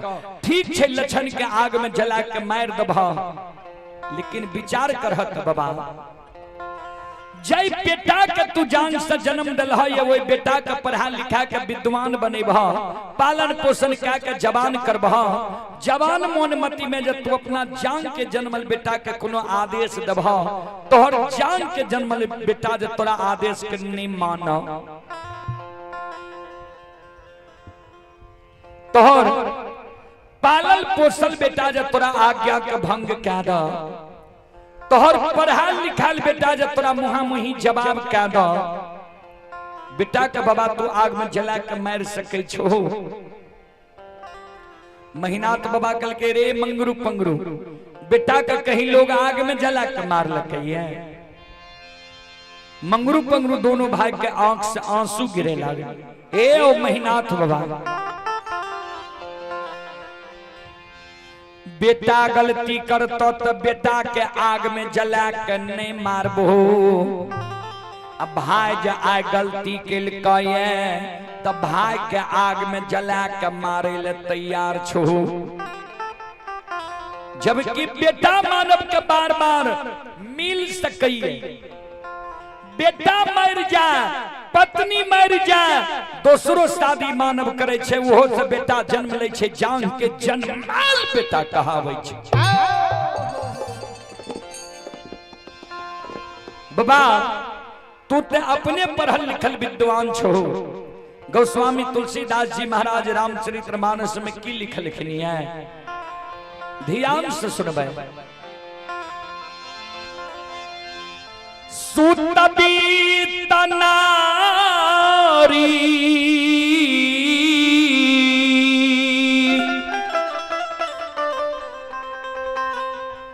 भवन परिवारा,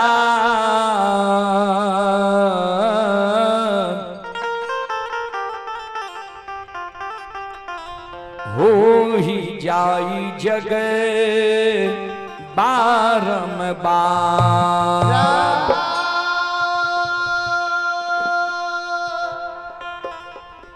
सूत बीत नारी भवन परिवारा, हो ही जाई जग बारंबार।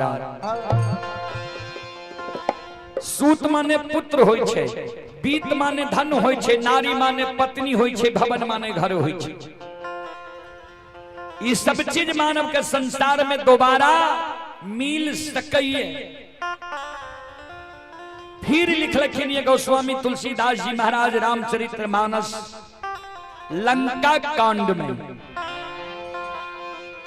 अस विचार उठहु मोर ताता,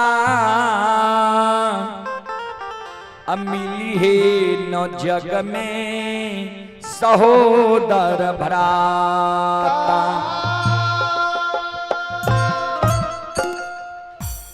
अस विचार उठो मोर ताता, मिली है न जग में सहोदर भराता। भराता के अर्थ भाई होय छै। पंगरू के महीनाथ बाबा कहे हो, महीनाथ बाबा बेटा बेटी पत्नी धन संपत्ति हित प्रेमी दोस्त महिम यार कौर कुटुंब तोरा ऐ दुनिया में बार बार मिल जेता, लेकिन जे सहोदर भाई के आग में जला बेले जा रहो ये, अगर वो सहोदर भाई के आग में जला के मार दबहू ता के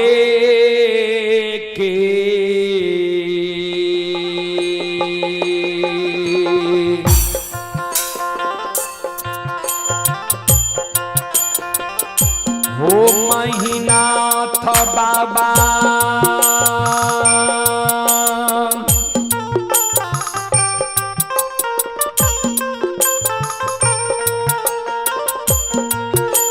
हो ये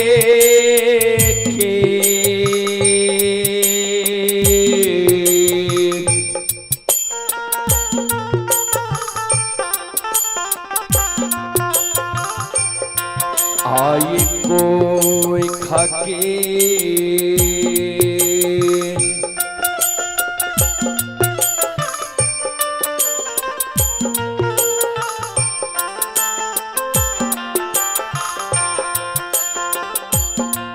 आहो जनमल सहोदरा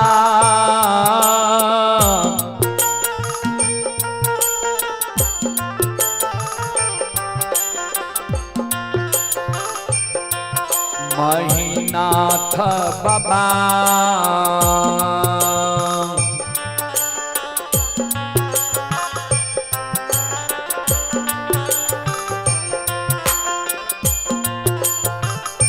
नहीं मिलता तूनी यहाँ हो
बाबा एक कोई के जन्मल सहोदर भाई दुनिया में तोरा बार बार नहीं मिलता। विचार करो तो बाबा, बेटा जब बाप के जांग पर गंदा क्या दे छे, बाप की करे छे, जांग काट के फेंक दे छे कि गंदा के साफ करवावे छे। वह समान लक्षण तोहर छोट भाई पुत्र के समान छ, तू लक्षण के लिए बड़ भाई पिता तुल्य छो। लक्षण जब गलती कैल के तो लक्षण के बुझे बह समझे बह कि आगे में जला के मार दबा। याद छे बड़ भाई के धर्म, याद छे बुजुर्ग लोग के कार्य। ए मैनाथ बाबा हमारा बाप के बाबा तुम माना।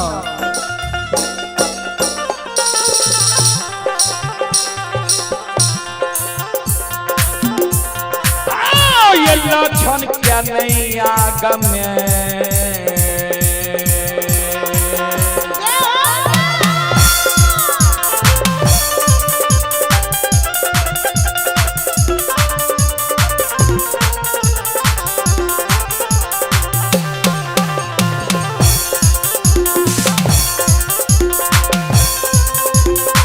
हो महीनाथ बाबा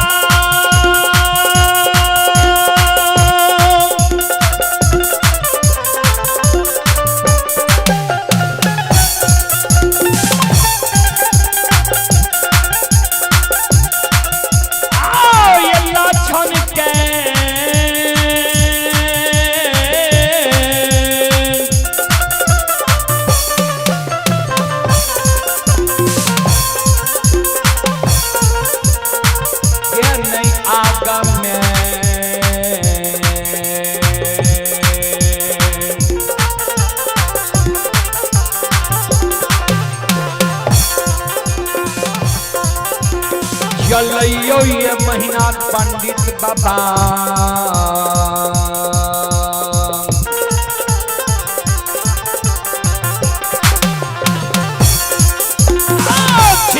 सहोदरा ये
बाबा लक्षण के आग में नहीं जला हा।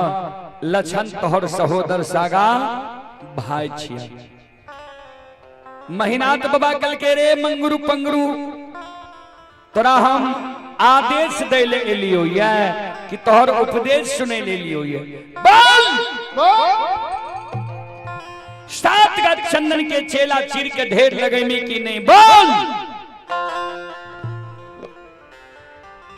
संत शिरोमणि क्रोधा बंधु मां बहन बाबू भैया सब मंगरू पंगरू दोनों भाई ध्यान दो। रुखान बसूला आरी कुल्हारी ला के पोखर के महार पर पहुंच गए। 7 सात गाछ चंदन के काट के चेला चीर के अघनुआ लार के ढेरी के तरह सरहा घाट पर चंदन के चेला के ढेर लगा रहने।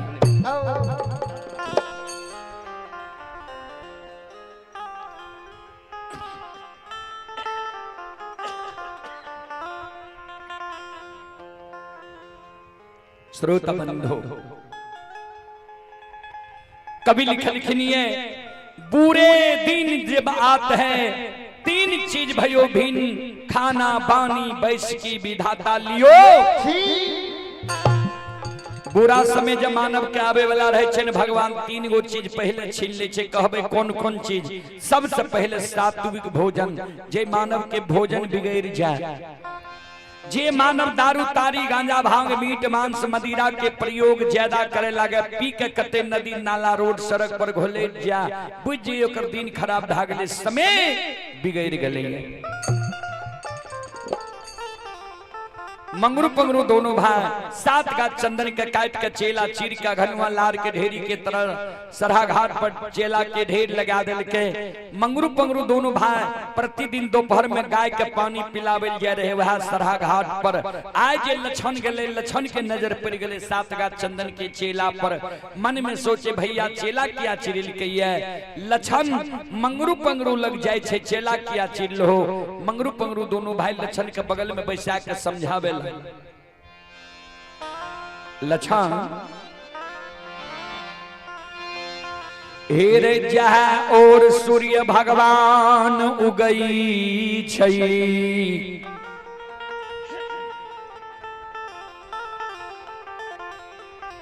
वहाँ और मानव प्रणाम करई।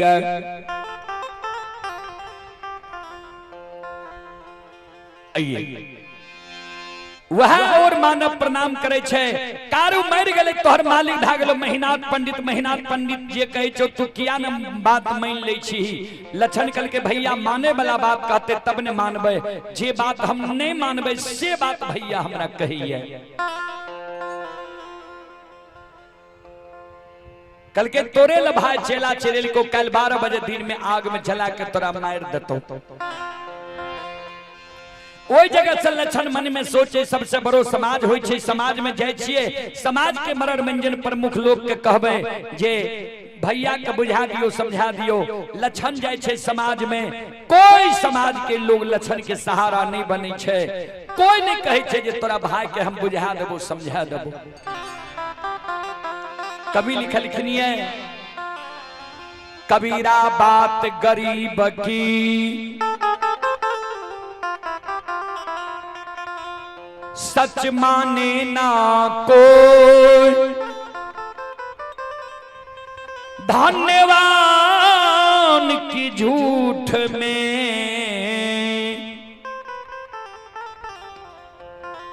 हाँ जी हो।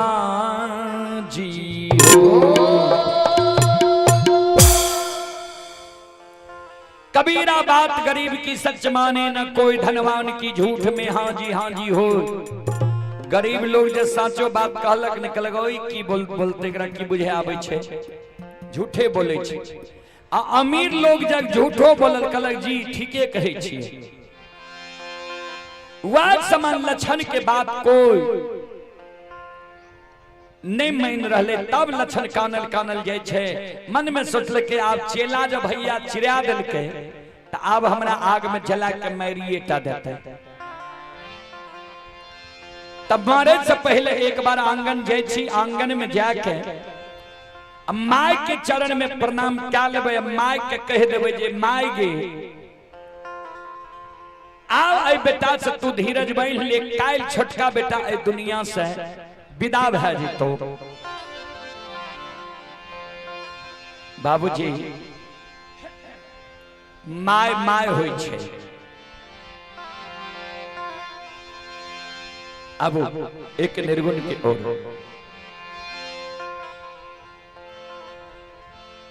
ए माई तू कहमा गईलू,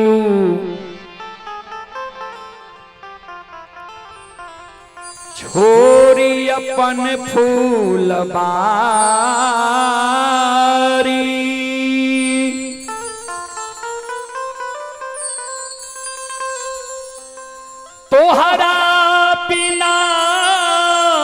भैनी अभागा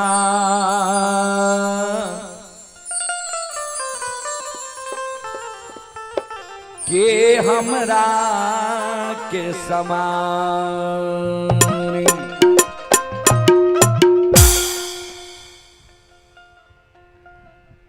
के हमरा के मुंह में खिलई है के हमर के सिया संहारी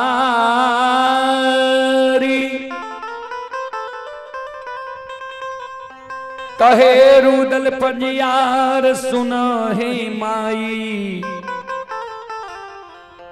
के सुनी हमरो लाचारी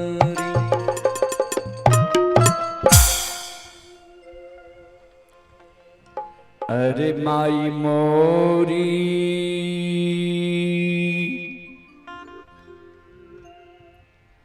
हो गईले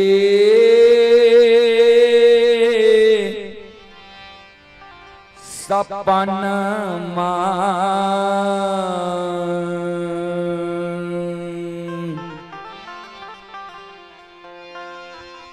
आज हमारे कमलेश्वरी बाबू की माता जी स्वप्न की तरह हो गई। भरल पूरल परिवार को छोड़ करके संसार से चली गई। तो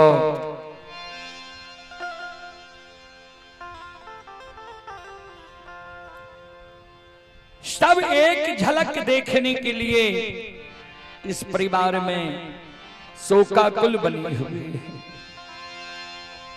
आत्मा मां के कारण सभी की व्याकुल हो। अरे माई मोरी हो गईले सपनमा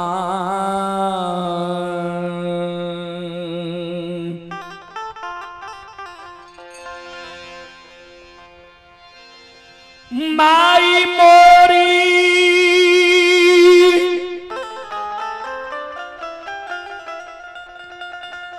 आरे हो गईले सपनमा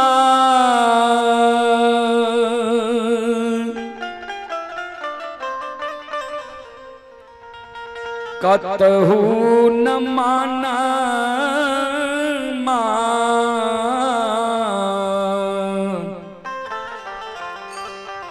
लागे एरा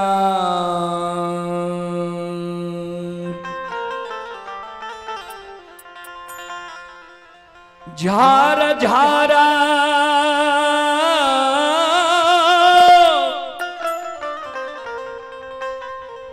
बरसे नयन कतहु न माना लागे एरा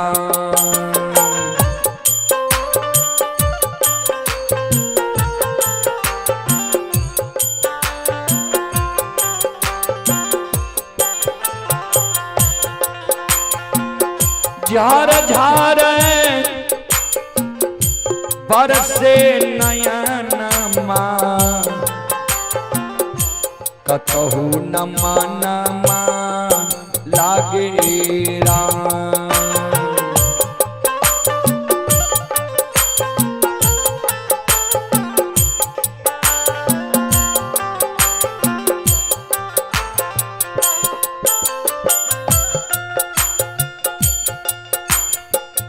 माई मोरी हो गईली सपनमा माई मोरी हो गईली सपनमा कतहु न मान लागे राम। झार झार बरसे नयनमा कतहु न माना लागे राम।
माई मोरी रहली ता मुँह में खिलावेली, बेटा हो बेटा कह के गोदी में खिलावेली।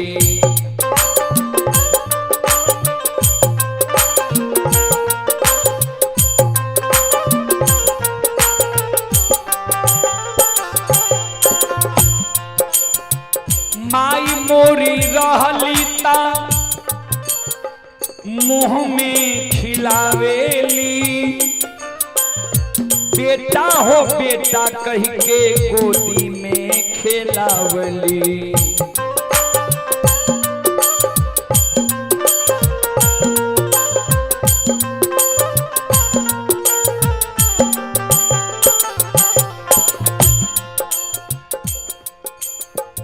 सुनसान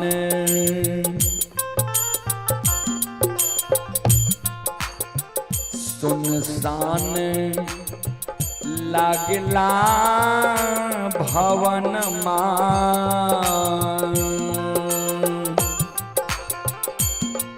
आज माता जी के कारण यह भवन जो है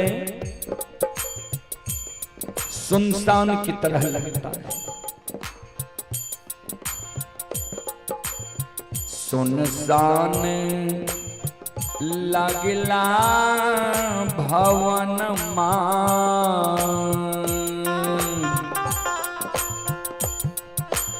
सुनसान लागला भवन मां, कतहु न मन मां लागे राम। झार झार बरसे नयन मां, झार झार बरसे नयन मां, कतहु न मन मां लागे राम।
आइए शशि भूषण यादव जी की ओर से श्रद्धा के साथ बड़े उदार दिल से 51 रुपए की पुरस्कार आए हैं। श्रद्धालु को बहुत बहुत धन्यवाद, लाख लाख शुक्रिया, बहुत बहुत साधुवाद। जय हो दानी श्रद्धालु की जय हो, उनके समस्त परिवार की जय हो।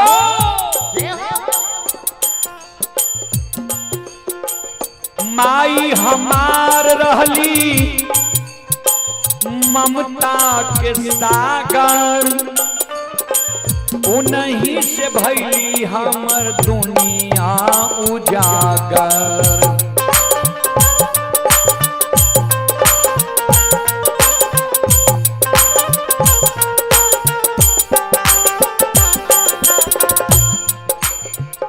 माई हमार रहली ममता के सागर, उन्हीं से भइली दुनिया उजागर।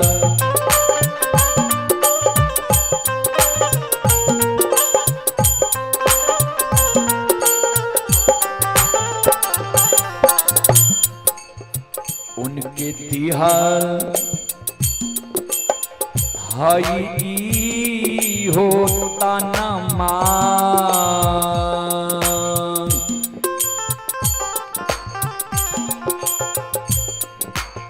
उनके तिहार हाई होता नमा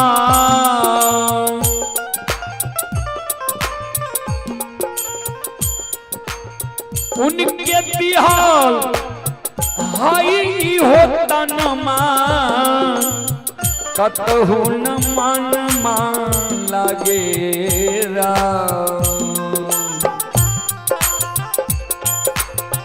उनके तिहाल हाई होता नमा कतहु न मन लागे राम माई मोरी हो गईली सपनमा कतहु न मन लागे राम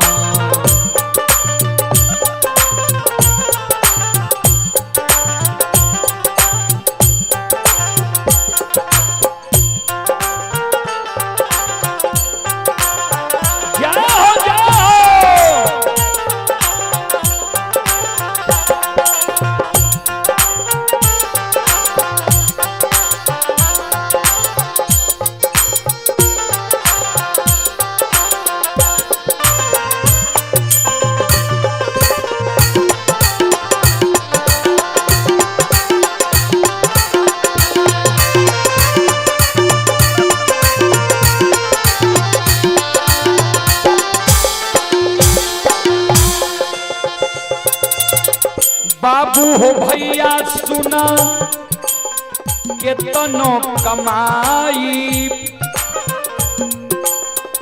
माई के दूध के कर्जा साधा नहीं पाई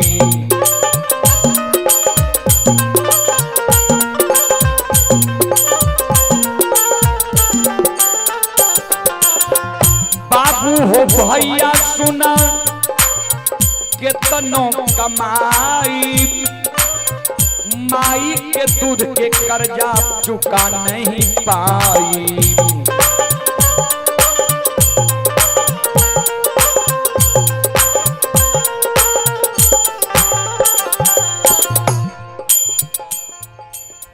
माई बिना छछने परनमा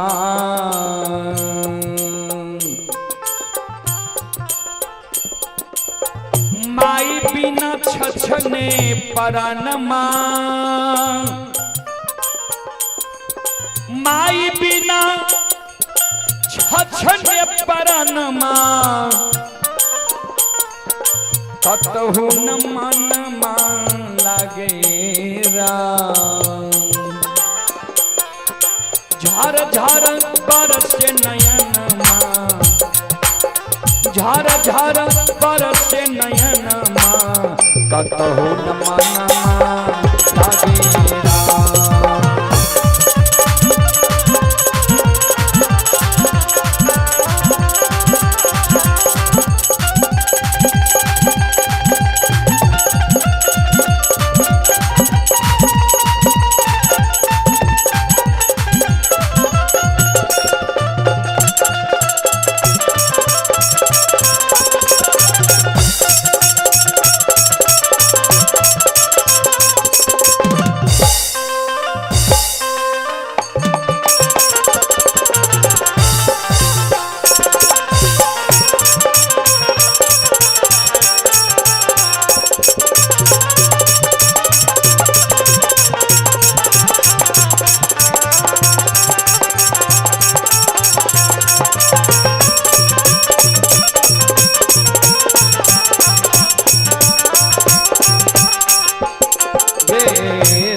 बोल बोल सद्गुरुदेव महाराज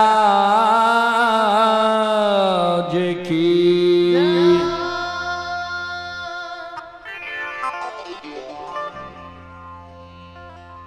लछान ध्यान देबै ओई जगह से माय लग भागल भागल जाय छे जहिना माय लग जाय छे माय पर लछन के नजर पड़ले लछन हाथ उठा के काने लागले माय के चरण में लछन लटेक माय दयालु लक्षण के हृदय से लगा लेलके आंचर से आंसू के पोछे बेटा की भेलो किया आंख से आंसू गिरे छो।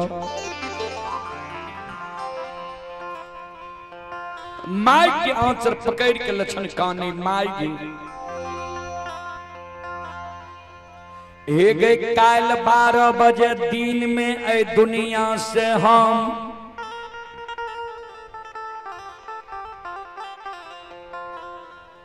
विदा भै जइबौ।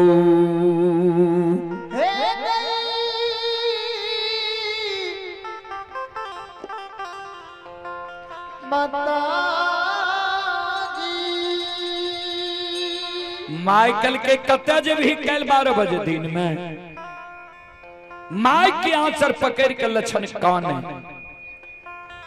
कल 12 बजे दिन में हमारा आग में जल के मार देतई।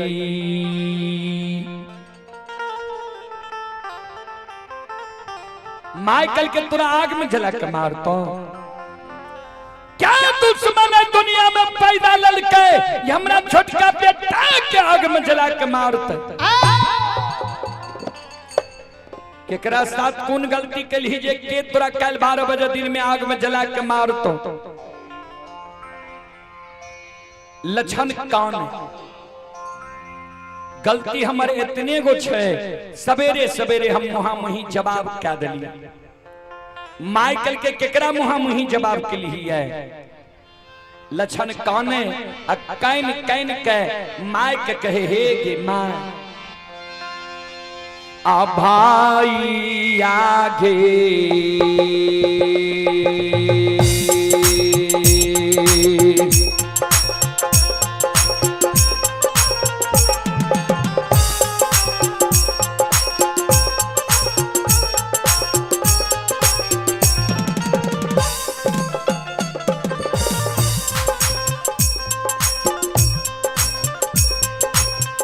ए मेरी मैया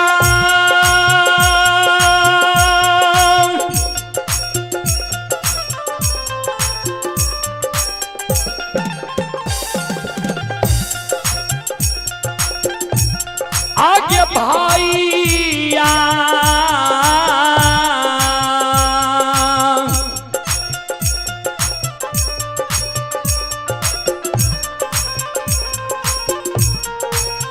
आगे बान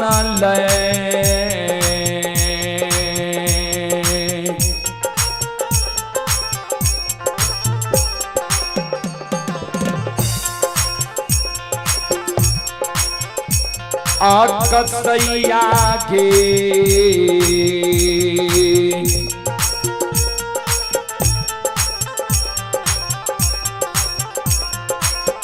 माता जी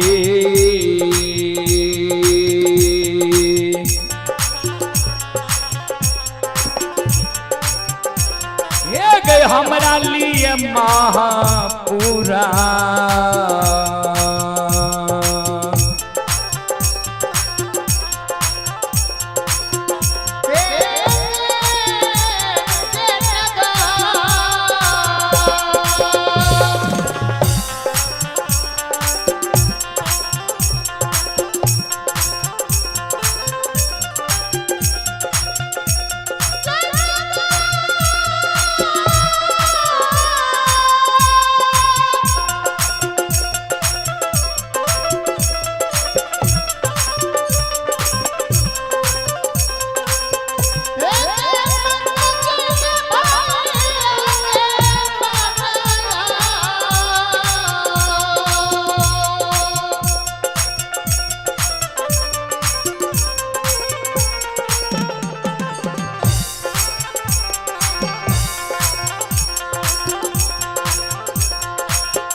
लिए कसाय बन लो, माइकल के कौन भाई तोरा लिए कसाय बन लो। लक्षण कल के जे भैया के काशी में पढ़ा के ज्योतिष पंडित विद्वान आचार्य बने ही। माइकल के मेहनत पंडित लक्षण कल के, हाँ माइकल के लक्षण आंसू के पोछ एहनो हो छे भाई के कहीं भाई आग में जला के मार लकैया। मेहनत पंडित तोरा डेराबै छो, धमसाबै छो, धमकाबै छो, निका लक्षण कल के माय हम तब बुझतिए भैया हमरा डेराबै छे, धमसाबै छे, धमकाबै छे जब बे मनमा भाई हमरा लिए चेला नहीं चिरती है। आइए राधे यादव जी की ओर से श्रद्धा के साथ बड़े उदार दिल से 101 रुपए के पुरस्कार आए हैं। श्रद्धालु को बहुत बहुत धन्यवाद, लाख लाख शुक्रिया, बहुत बहुत साधुवाद। जय हो दानी श्रद्धालु की जय हो, जय हो दानी श्रद्धालु के समस्त परिवार की जय हो। माइकल के चल मेहनत पंडित के हम बुझा देवे, समझा देवे। लक्षण के साथ लेने माय जाय छे मेहनत बाबा लग, जे द्वार पर मेहनत बाबा रहे वही द्वार के नजदीक जब लक्षण पहुंचले मन में सोचे भैया तो हमरा पर वहीना क्रोधित भेल छे, नजर के सामने जेबे और हमरा पर क्रोधित भै जेते। माय के आंचर के छोड़ के लक्षण एगो घर में जाके छिप गेले। लक्षण जाय छे माय जाय छे जे द्वार पर मेहनत बाबा रहे वही द्वार के नजदीक जब माय गई, माय मन में सोचे मेहनत पंडित लगता हर हमेशा 10-20 गो प्रतिष्ठित लोग बैसल रहे छे, ई घरेलू बात छिए, ई घर के बात वही जगह कोना कहबे मेहनत पंडित के। माय टाट के ओर में काने लागल, आंख से आंसू माय के टाट के ओर में गिरे लागले। संत शिरोमणि श्रोता बंधु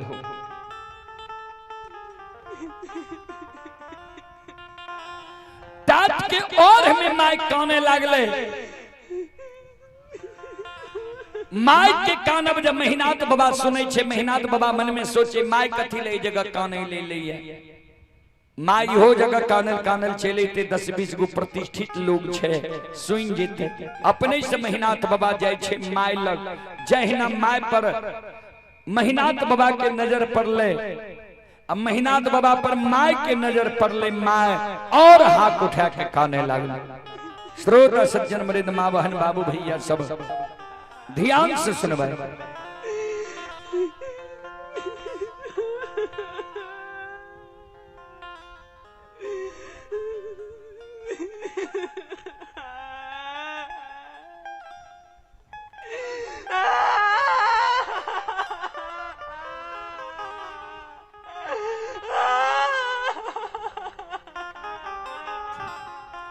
मेहनत बाबा माय के कहे माय की भेलो, किया काने ले लिया।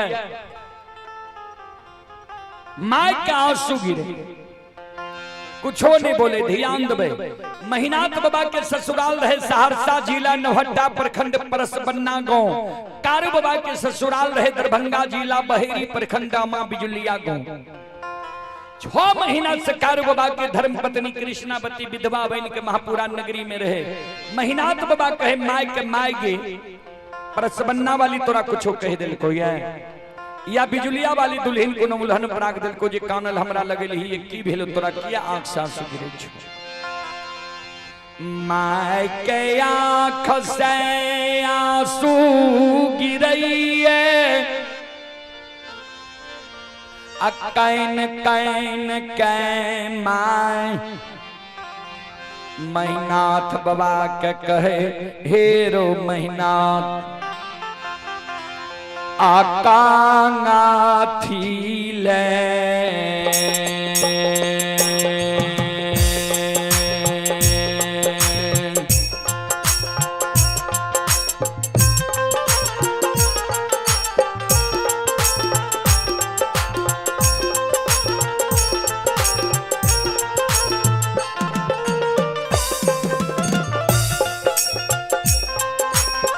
हेरो बड़का बेटा का थीले तोरा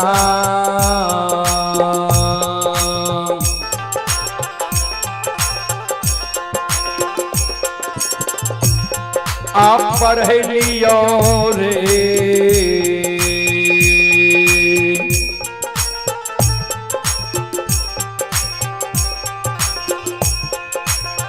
बड़का बेटा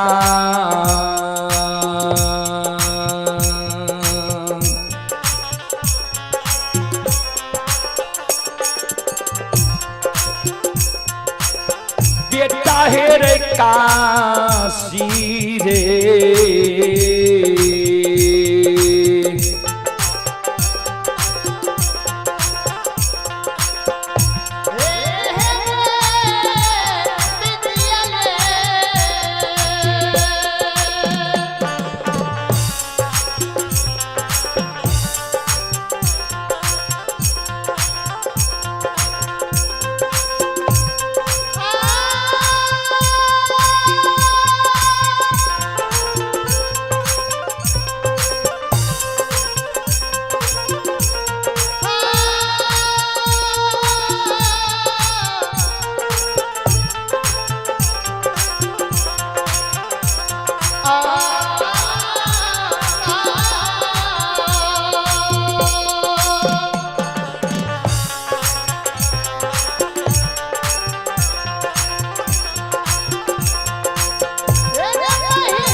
आई पुरस्कार की ओर नवनीत कुमार यादव सबलपुर के निवासी हैं। नवनीत कुमार यादव जी की ओर से श्रद्धा के साथ बड़े उदार दिल से शानदार 51 रुपए की पुरस्कार आए हैं। श्रद्धालु को बहुत बहुत धन्यवाद, लाख लाख शुक्रिया, बहुत बहुत साधुवाद। जय हो दानी श्रद्धालु की जय हो, उनके समस्त परिवार की जय हो।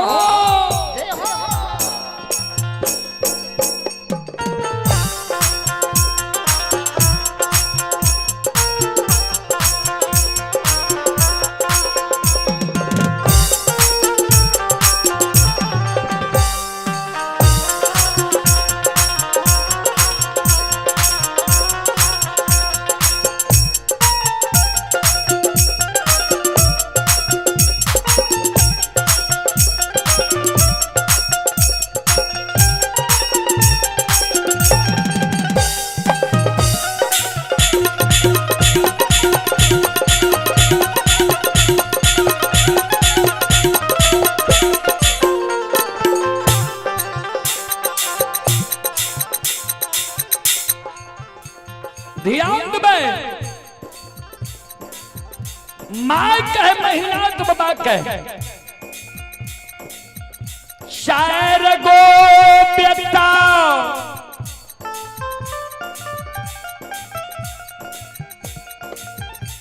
भगवान आई बुढ़िया माई के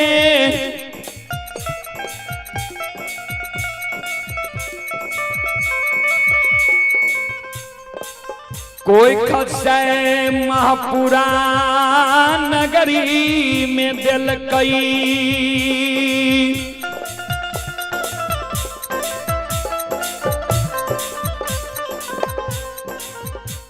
चारों में सबसे बड़ भाग के तू जन्म ललही।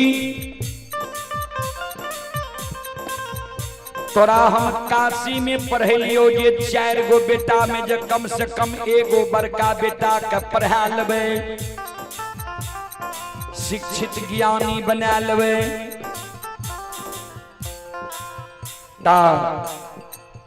संत शिरोमणि तरुदाबंधो माँ बहन बाबू भैया सब आइए पुरस्कार की ओर। अभिनव यादव सबलपुर के निवासी हैं। अभिनव यादव की ओर से श्रद्धा के साथ बड़े उदार दिल से 21 रुपए की पुरस्कार आए हैं। श्रद्धालु को बहुत बहुत धन्यवाद, लाख लाख शुक्रिया, बहुत बहुत साधुवाद। जय हो दानी श्रद्धालु की जय हो, उनके समस्त परिवार की जय हो।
छोटका भाई के तू आग में जलावे ले तैयार छी।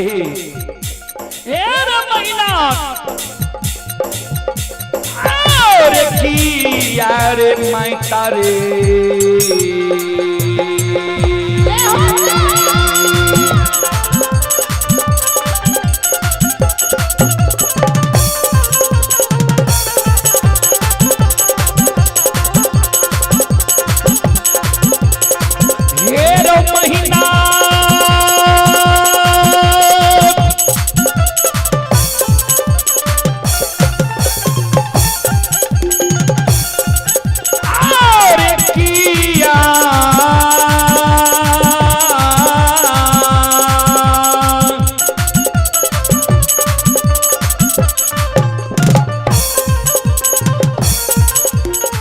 यारे मैं तारे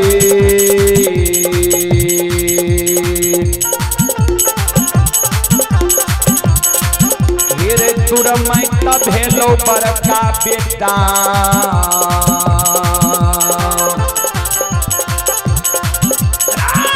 बेटा महापुरा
सुनबै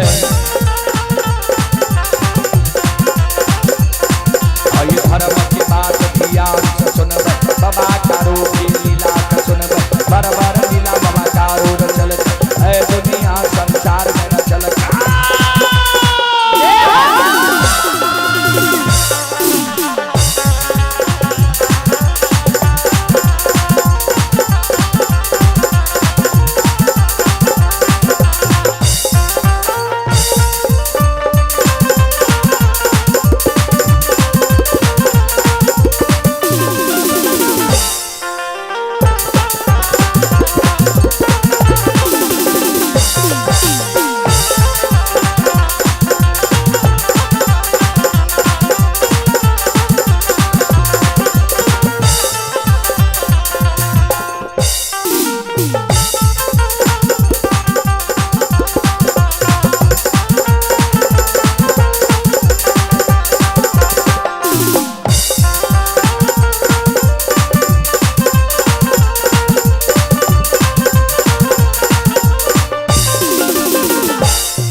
आइए आप हैं शुभम कुमार यादव श्रीपुर के निवासी हैं। शुभम कुमार यादव जी की ओर से श्रद्धा के साथ बड़े उदार दिल से शानदार 51 रुपए की पुरस्कार आए हैं। श्रद्धालु को बहुत बहुत धन्यवाद, लाख लाख शुक्रिया, बहुत बहुत साधुवाद। जय हो दानी श्रद्धालु की जय हो, जय हो दानी श्रद्धालु के समस्त परिवार की जय हो। और आइए आप हैं सीता कुमारी, सीता कुमारी की ओर से 11 रुपए की पुरस्कार आए हैं। कुमोद कुमार की ओर से 11 रुपए की पुरस्कार आए हैं। मौसम कुमारी की ओर से 11 रुपए की पुरस्कार आए हैं। श्रद्धालु को बहुत बहुत धन्यवाद, लाख लाख शुक्रिया, बहुत बहुत साधुवाद। जय हो दानी श्रद्धालु की जय हो, उनके समस्त परिवार की जय हो।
सरस्वती जलई हो आइए तन से ने भूलता मन से ने छोड़ता आगे सिर में सबैया सेवक करती हो सेवक के मन की मनोरथ पूरी हो बिगड़ल काम कभी मल बनई हो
आये धारा माँ की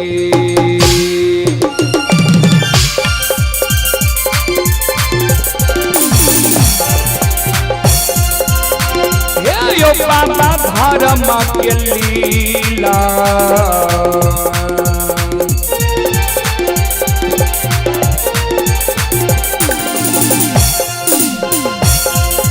अपार छयो समाज बाबा हे यो छलै दुनिया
श्रोता बाबू महीनात बाबा माय के कहल के माय समय जिगलियो तू कते इलही है लक्षणा के पैरवी में माय हमरा लग इलही है जो लक्षणा के पैरवी में हमरा लगेले तो भले इली सारी बात समझ ले लक्षणा कारू के पूजा करे छे नाम जपै छे जे कारण ब्राह्मण बाबा सब हमरा हंस दुस के मारे है लक्षणा के कहलियो कारू के पूजा करना छोड़ दे नाम लेना भूल जो दुश्मन हमरा मुहा मुही कह दे को सब बात मान लब एगो बात नहीं मानब कारू भैया के पूजा नहीं छोड़ब जो कारू के पूजा दुश्मन छोड़बे नहीं करते दुनिया में जिंदा रह के की कर वो दुश्मन ले 7 गा चंदन के चेला चिरा के ढेर लगे लियो कल 12 बजे दिन में आग में जला के मारबो हमरा लग जे माय एलही है मन में ये बात लेके जे महीनाथ पंडित के कहबे भाई छियो आग में नहीं जलाही तो मैं आए तोहरे को बात नहीं मानबो दुश्मन लक्षणा के आग में जला के कल 12 बजे दिन में मार माय धरती पर मरछा के गिर गेले। महिनाथ बाबा द्वार पर चल जाय छे, लछन एले भैर बांध के पकड़ लेके। माय चल भैया हमरा आग में जला के मार देते, मर जेबे। हमरा कारण जे भैया तोरा एगो कठोर वचन कह देतो सुइन जेबो तो माय पहलिए जहर विष खा के मर जेबे। माय के पकड़ने लछन आंगन गले। आंगन में कारू बाबा के धर्म पत्नी लग लछन काने लग। कारू बाबा के धर्म पत्नी कल के सुना भाईजी जे तोरा पर क्रोधित भेल छ, भाईजी के आंख से ओझल महीना 6 महीना साल भर बह जा, कोनो कोट में ते रिश्तेदारी चल जा। लछन मन में सोचे ठीके कहे छे भाभी मां। लछन वहां से भागल गाय बछरू के जे लाठा बथान पर बांधने रहे, गाय बछरू लग चल गए। मनहा सार लछन के कहे किया कान ले ली है, सारी बात लछन बतावे। मनहा सार कल के जे कायल तोरा आग में जले तो नोकर आए तोरा हम धुआं दिखा देबो। लछन मन में सोचे भैया हमरा आग में जला के मारते, ई जानवर छी, बलवान छे। भैया के जे ई सिंह से जीव घात क्या देते तो फिर हम भैया केकरा कहबे, भैया हमर के हेते। एहि कारण भैया हमरा मार देते ठीक छे, लेकिन वो बोर भाई पर नहीं हम हाथ उठेबे, नहीं लाठी उठेबे, नहीं मनहा सार से मरबे। मनहा सार के गला में रस्सी लपटा के मोटगर खुट्टा में मनहा सार के बांध के लछन मन में सोचे भाई के हम ननिहाल चल जाए छो। ननिहाल में जाब ने नाना मामा के गाय भैंस चराब, वहीं रहब, भाई के हाथ से हम नहीं मरब। भागल लछन डुमरी ननिहाल के ओर जाय छै।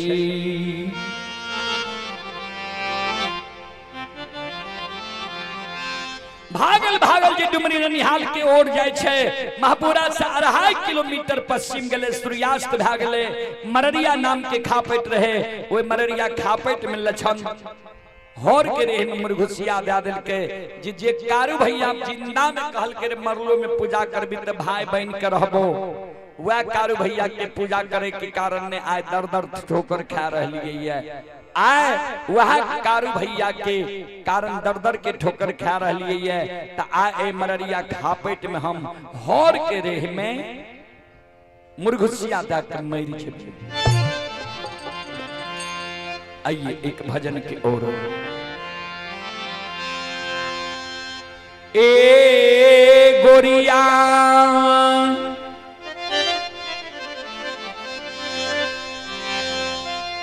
कावन गुणमा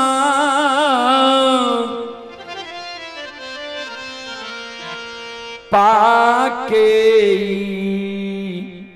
इतराइल बारू।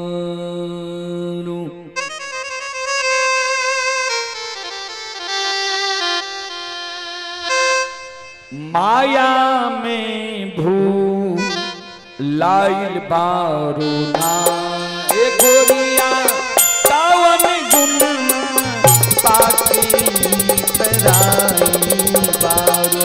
माया में भू लाइल बारू ना।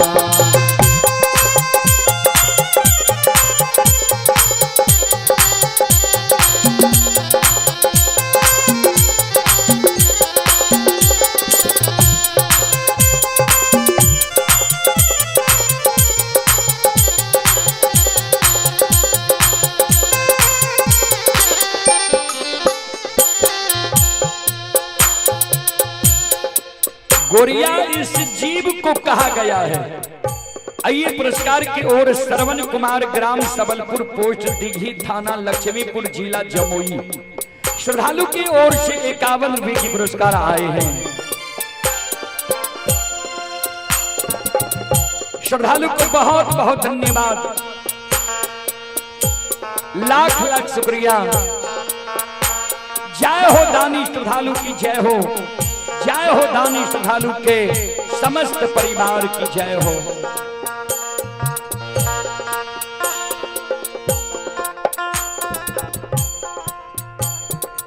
गोरिया इस जीव को कहा गया सदगुरु इस जीव से कहता है कि तुम में ऐसा कौन सा सुंदर गुण है जिससे तुम इतरा रहा है, नितरा रहा है, और इस संसार में आते आते माया में तू भुला गया है। करार कैलू हरि के गायब जहिया गर्भ से बाहरी आई।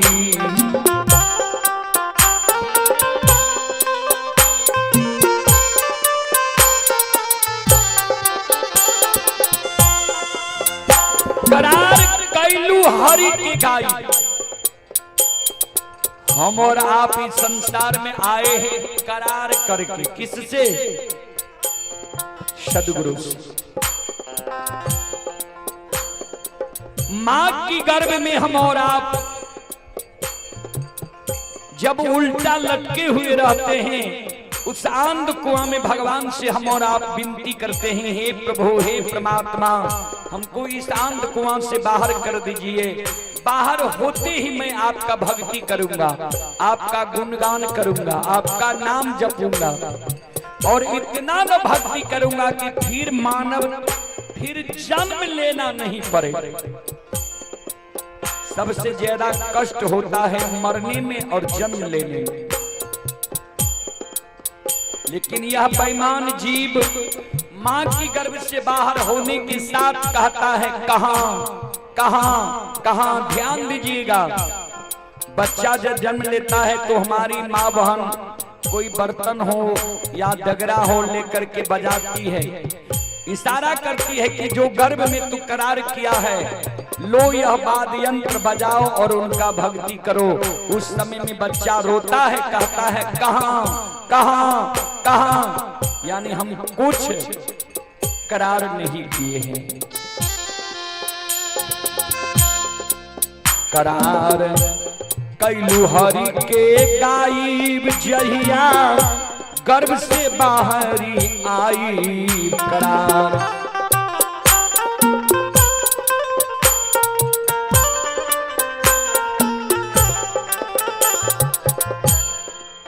करार कैलू हरि के गायब जहिया गर्भ से बाहर आई।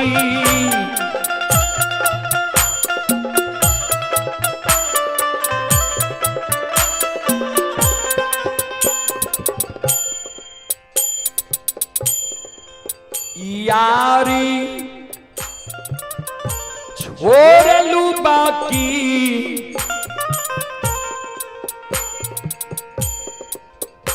यार छोड़ लू बाकी, देवरा पर लुभाइल बारू। देवरा इस ममता मोह को कहा गया है। सदगुरु कहते हैं, रे जीव, उस भगवान से तुम यारी छोड़ दिया, दोस्ती छोड़ दिया, ममता मोह में आकर के लिपटा गया। यार छोड़ लू बाकी, देवरा पर लुभाइल बारो। माया में भूलाइल बारो नाम।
रहीना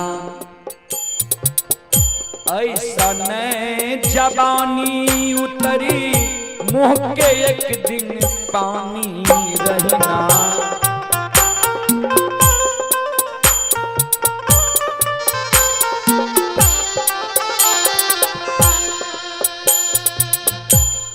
रहीना ऐसन जवानी जिस शरीर पर घमंड कर रहा है, यह रहने वाला नहीं है। यह सुंदरता, यह जवानी सदा नहीं रहा है, किसी का नहीं सदा रहेगा। एक दिन उतरी मुंह के पानी, यह सुंदरता भी एक दिन गायब हो जाएगा। रहीना ऐसा जवानी उतरी मुंह के एक दिन पानी,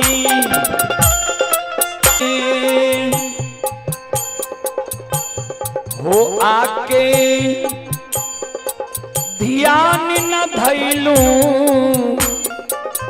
वासना में अझुराई बारू।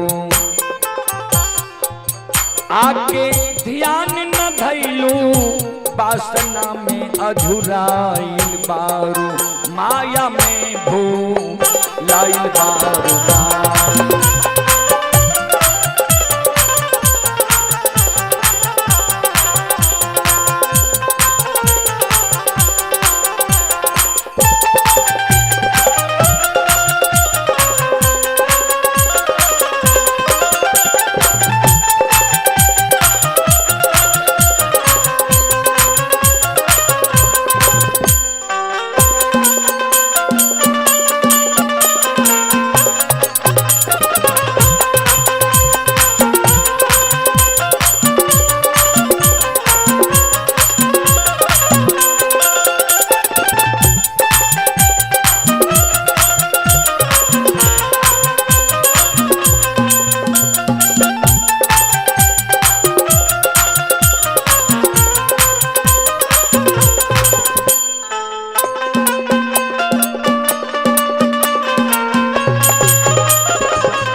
यह दुनिया के चाल तुरंगी, केहू होला न केहू के संगी।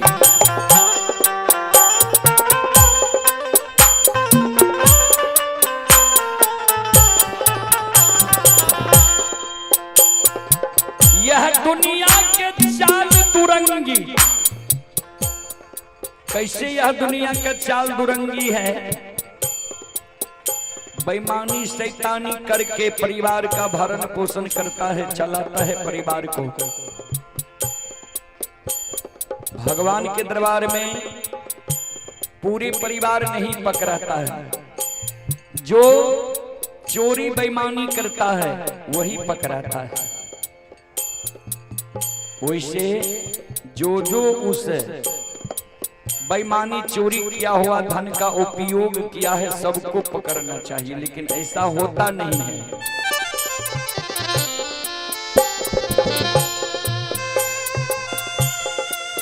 यह दुनिया के चाल तुरंगी होला,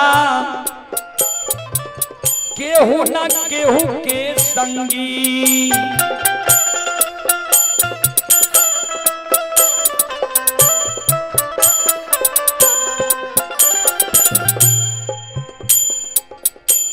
हो खाली जईबू जैसे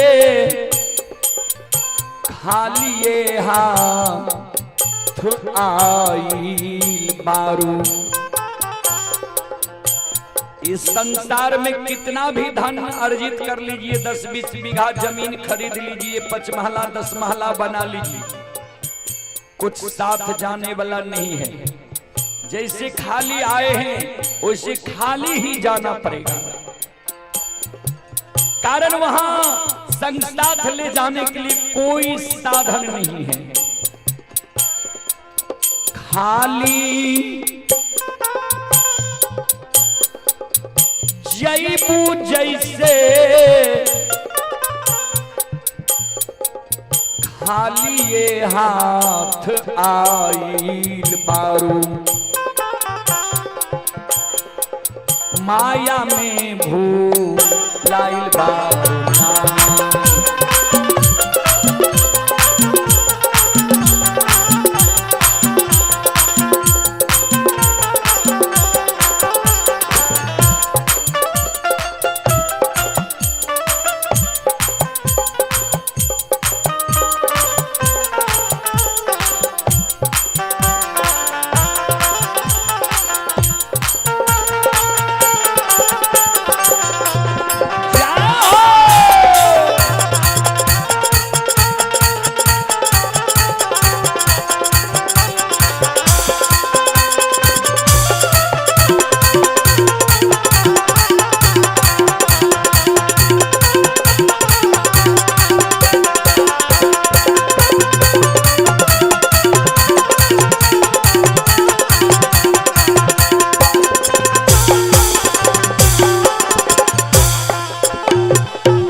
यह दुनिया से तोरो निहिया,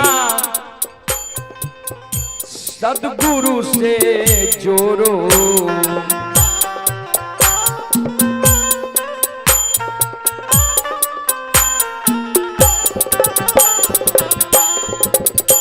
जब इस संसार से कुछ जाने वाला ही नहीं है तो फिर इस संसार से नाता क्यों ना हम उस परमात्मा का ध्यान धरूं, प्रभु की भक्ति करूं। नाता यह दुनिया से तोड़ो निहिया, सद्गुरु से जोड़ो।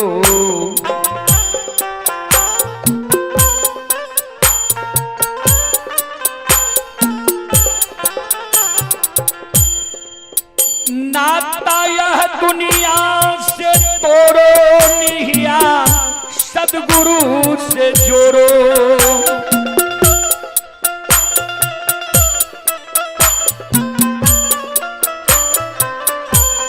हो नाता यह दुनिया से तोड़ो निहिया, सद्गुरु से जोड़ो।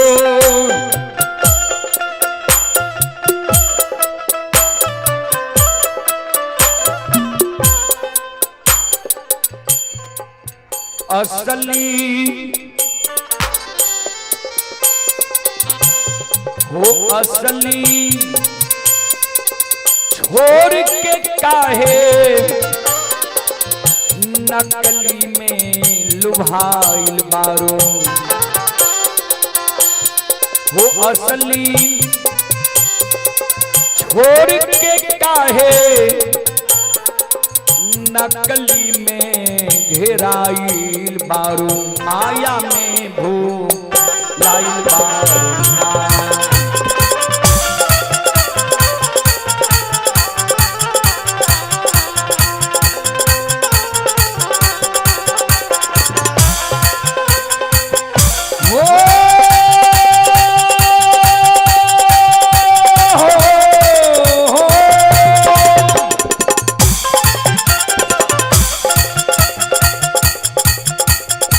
गोरिया कावन गुणमान पाके इतराइल बारो, माया में भूलाइल बारो। ये गोरिया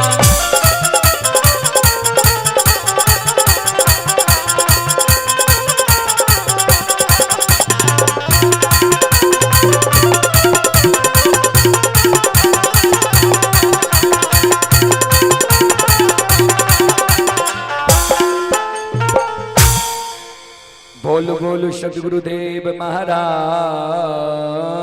की।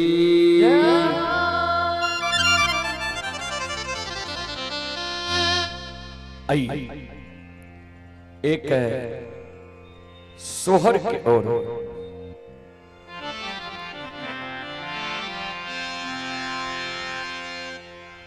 दो सहेली बगीचा में घूम रही हैं और दोनों सहेली आपस में विचार कर रही हैं। एक सहेली की बगीचा थी और वह दूसरी सहेली को बोल रही है। ध्यान दीजिएगा।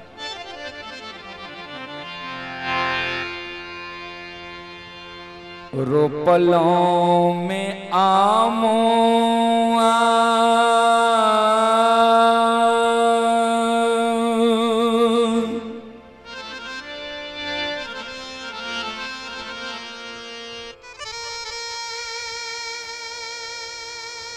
आरो रे अमोला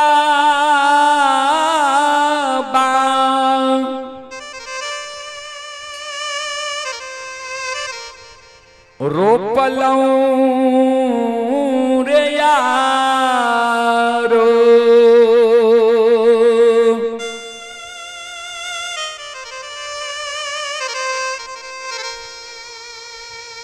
आरो रे अमोला बा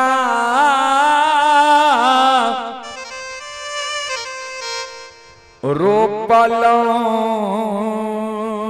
रे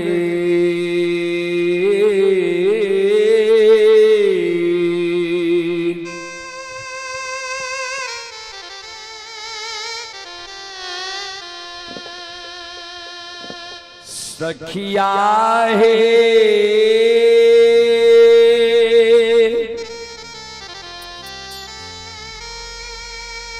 साका लाहे बगीचबा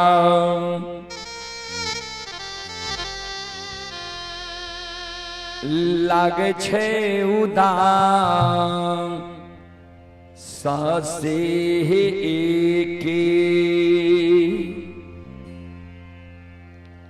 एके होए यशोगाबा बिना है।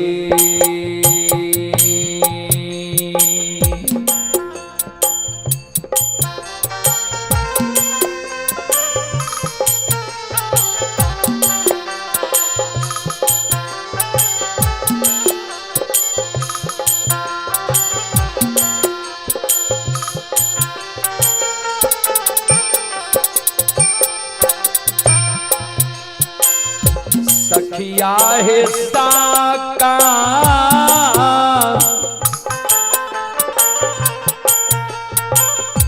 लाहे बगीचबा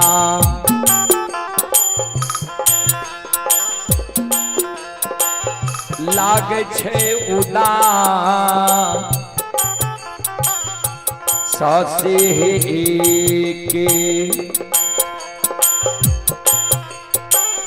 एक है यशोगाबा बिना है।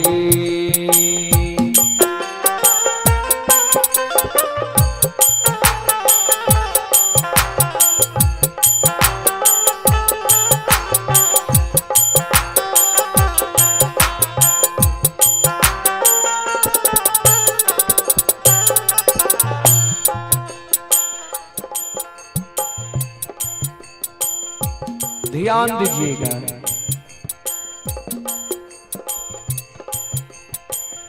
वही सहेली की शादी हुआ,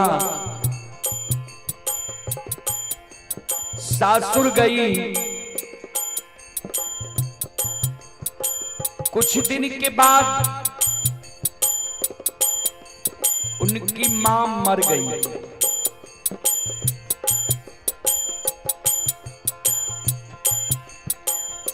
मां मरने के बाद फिर दोनों सहेली एक जगह होती है, कुशल क्षेम पूछती है। वह रोती है और दूसरी सहेली से कहती है,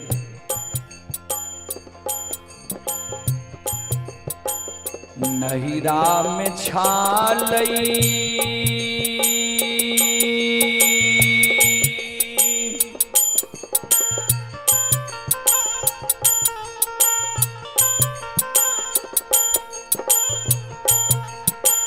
एक लाख भाई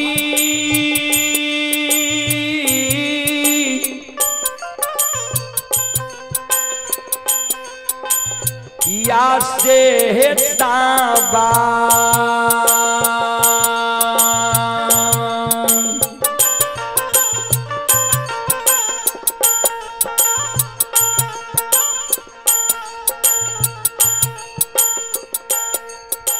सवा लाख भतीजा बा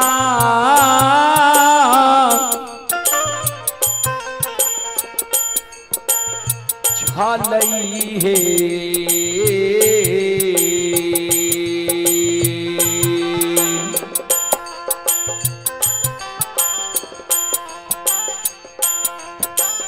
सखिया है साका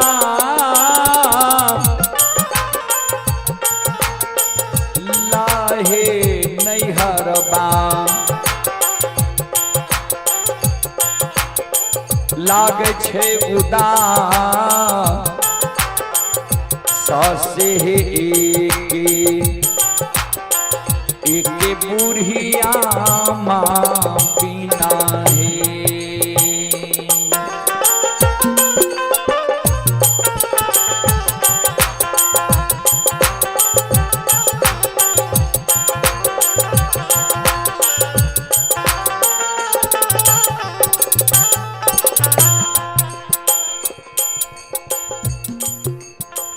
एक के बुढ़िया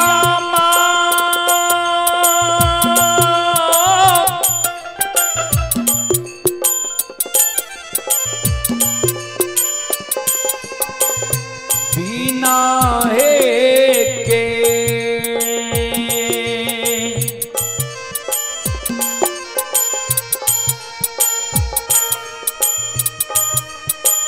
एक के मोरी माता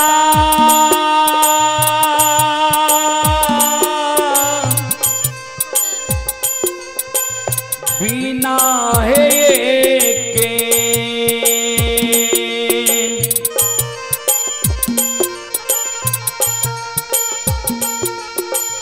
एक मोरी माता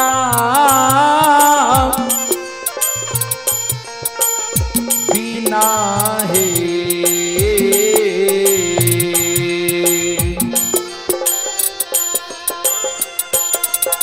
सखिया है साका लहे नैहरबा लाग छै उदा सासे हे एक मोरी माता बिना है।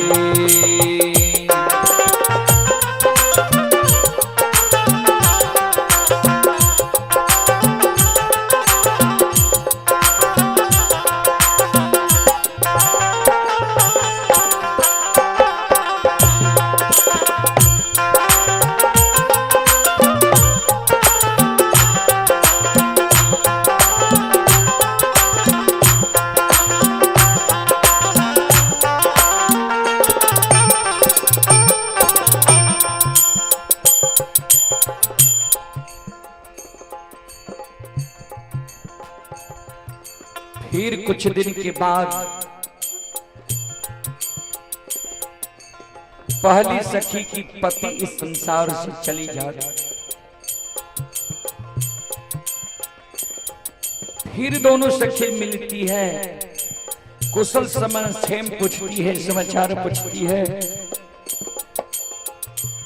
सखी रो रो करके अपनी विपदा सहेली को बताती है।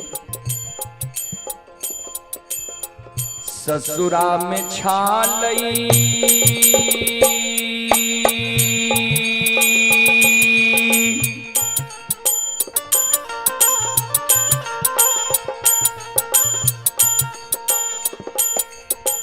1,00,000 भाई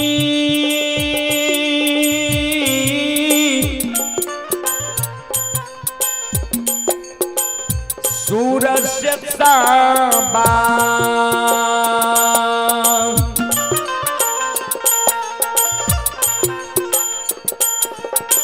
1,00,000 दे 12 बा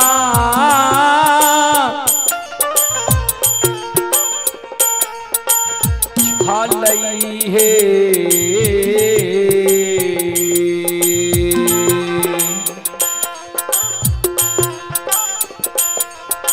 सखिया हिस्सा का लाहे ससुरबा लागे छै उदा ससे एके मोरा पिया बिना है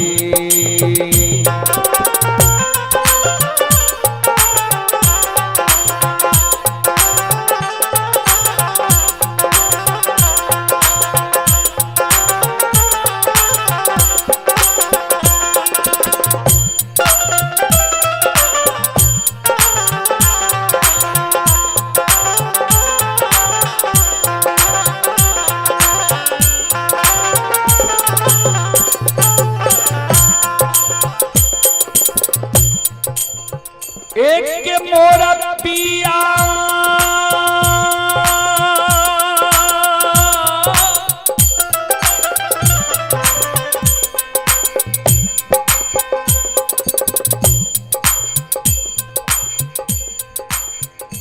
बिना है के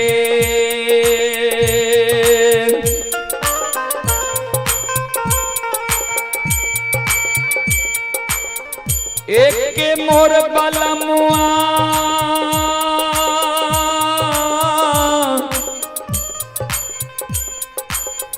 बिना है के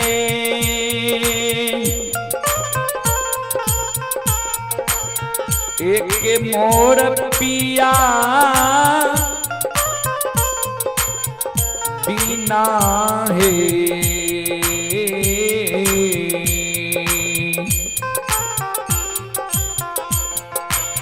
सखिया हिस्सा काला है ससुरबा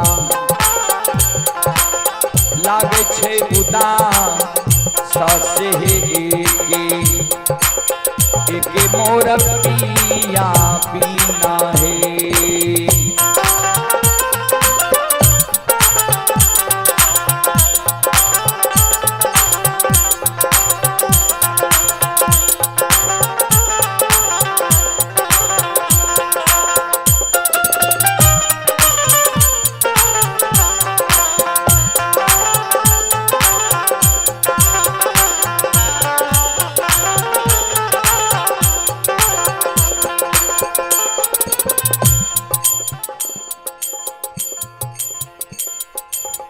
कैलों में 16 हो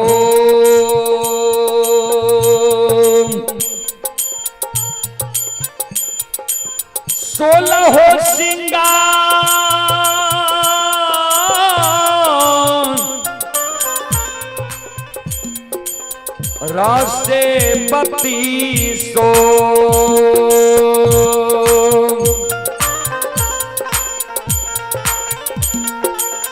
बत्तीसिया भरा नमा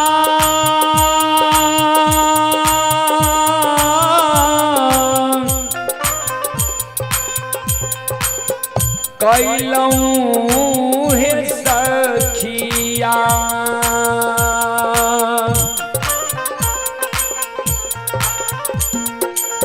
बत्तीसिया भरा नमा कैलूं हे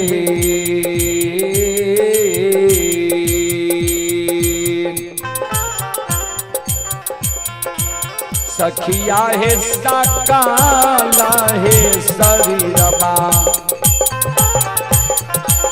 लागे छे उदा सासे हे एके बूंद सिंदूरबा बिना हे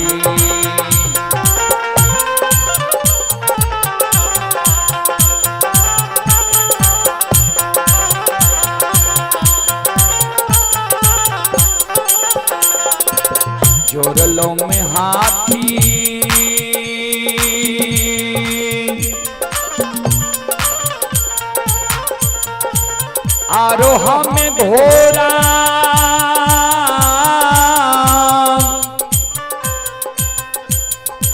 जोर लो है याना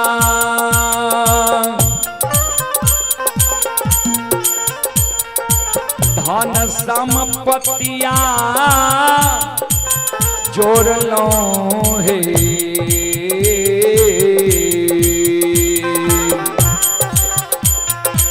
सखिया है सकाला है जीवन मां लागे छे उदास हे गुरु के भजनिया बिना हे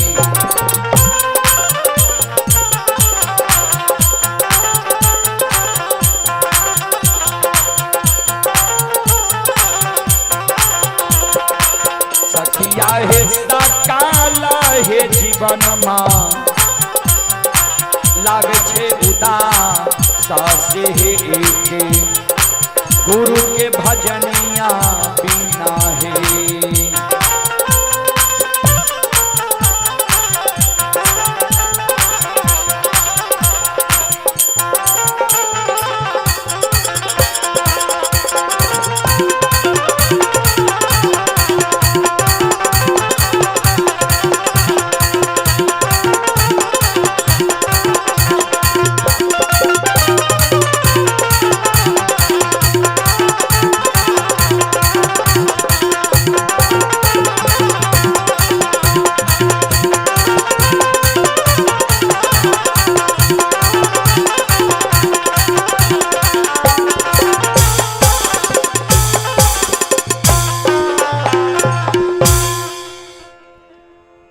श्रोत भगवान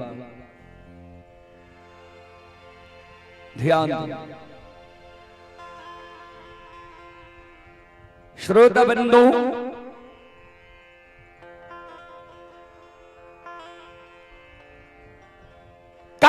प्रत्यक्ष दर्शन लक्षण के दल के लक्षण के कल के चल सात गात चंदन के चेला पर जाके बैठ जो लक्षण बोझी में स्नान कल के धोती के वरना पिन्ना कल के जाकर सात गात चंदन के चेला पर बैठ गए महीनात बा अपने से सात गात चंदन के चेला में आग लगा दिल के जहिना सात गात चंदन के चेला में आग लगे के आग धो धो करे लागले बाबूजी सात गात चंदन के चेला के राख चेला जेर जाय छे राख उड़ गले सात गात चंदन के चेला से लक्षण बाहर भाग बनगांव के ब्राह्मण बाबा लक्षण के पाछा लग गए लक्षण बाबू हम सब से कहे रहिए महीनाथ पंडित के जे भाई छिया आग में नहीं जला हो लक्षण के क्रोध है गए ए ब्राह्मण बाबा यहाँ सब हमारा दोनों भाई में झगड़ा लगा के भाई के रिश्ता का तार तार के लिए हमारा आग में जला के संत भैया कारू बाबा ओघरदानी नक्षेश्वर नाथ की कृपा ने जे आए हम सात गात चंदन के चेला से बच गए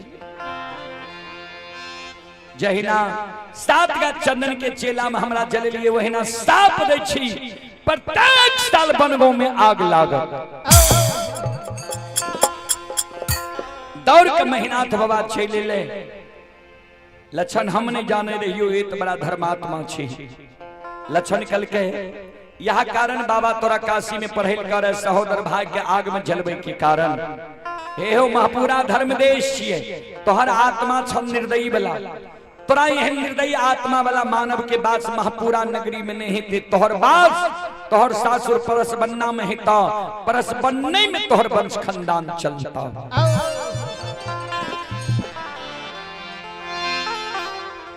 महीनाथ बाबा के वंश खानदान बाबूजी परस बने में चलले महापुरा नगरी में नहीं रह सकले वहां दिन से लक्षण कारू बाबा के पूजा करे आ कारू बाबा के नाम जपे जेकरा लक्षण जे कह दे सदा सत्य भय जाए कबा खंड में कारू बाबा के नाम बाबूजी अगम अपार छे अब एक महादेवी और के बाद हम वाणी के विराम दे कारण हमरा सबके जाना भी दूर छे चलो सब श्रोता बंधु से आग्रह करबे, सब माँ बहन से भी आग्रह करबे, यहाँ सब हाथ से ताली बजा के मुखार वृंद से भगवान के नाम लिया, भगवान के दरबार में यहाँ सब हाजिरी लगा लियो, सब मिल के चलो गावो बोल बोल उमापति महादेव की।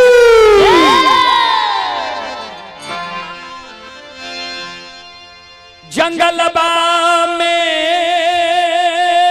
हो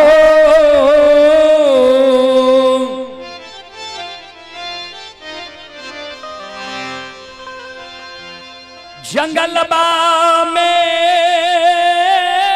हो जंगलबा में हो जंगलबा में भोले दानी हो के बैठे जंगलबा में, भोले दानी हो के बैठे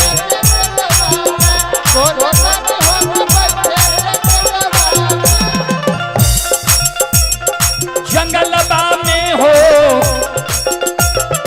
जंगलबा में हो जंगलबा में हो जंगलबा भोले दानी हो के बैठे जंगलबा में,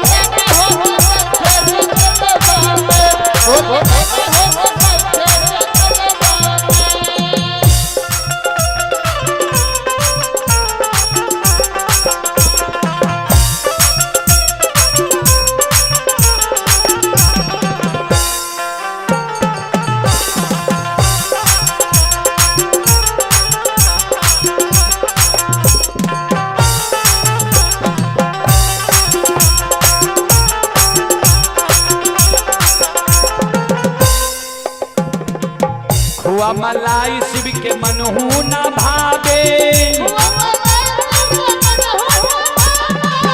हुआ मलाई शिव के मनहु न भावे, हुआ मलाई शिव के मनहु न भावे, हुआ मलाई शिव के मनहु न भावे।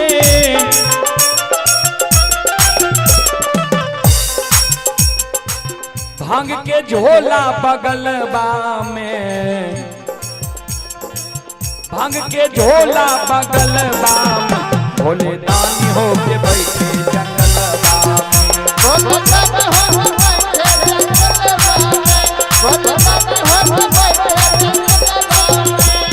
जंगलबा में हो जंगलबा में हो जंगलबा में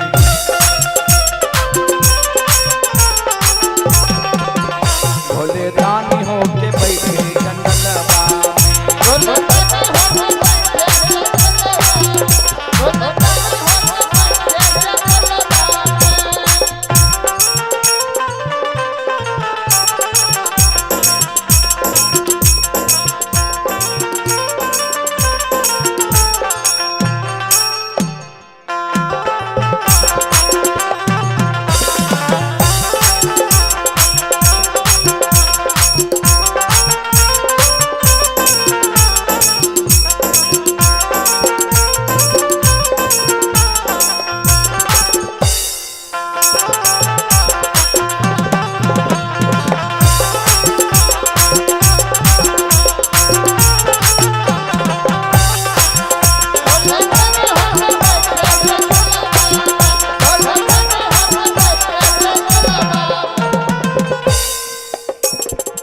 साला दो साला शिव के मनहु न भावे,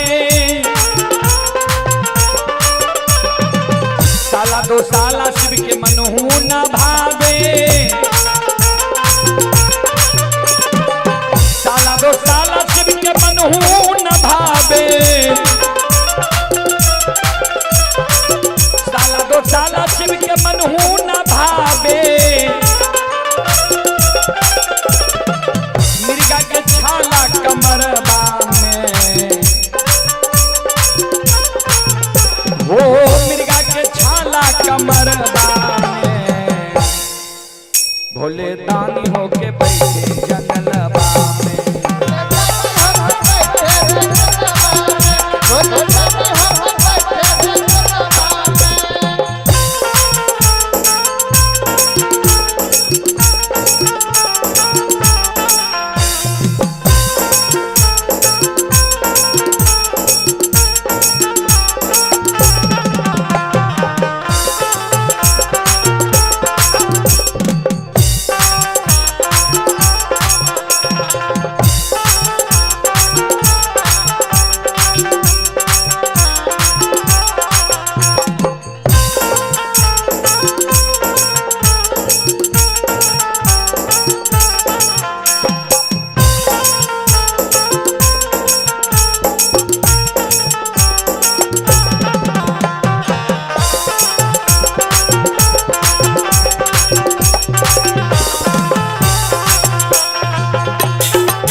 महल अटारी शिव के मनहू न भावे, महल अटारी शिव के मनहू न भावे, महल अटारी शिव के मनहू न भावे, महल अटारी शिव के मनहू न भावे।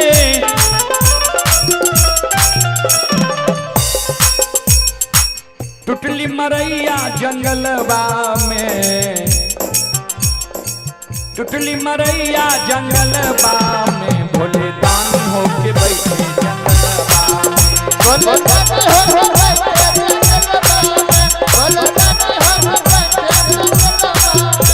जंगलबा में हो, जंगलबा में हो, जंगलबा में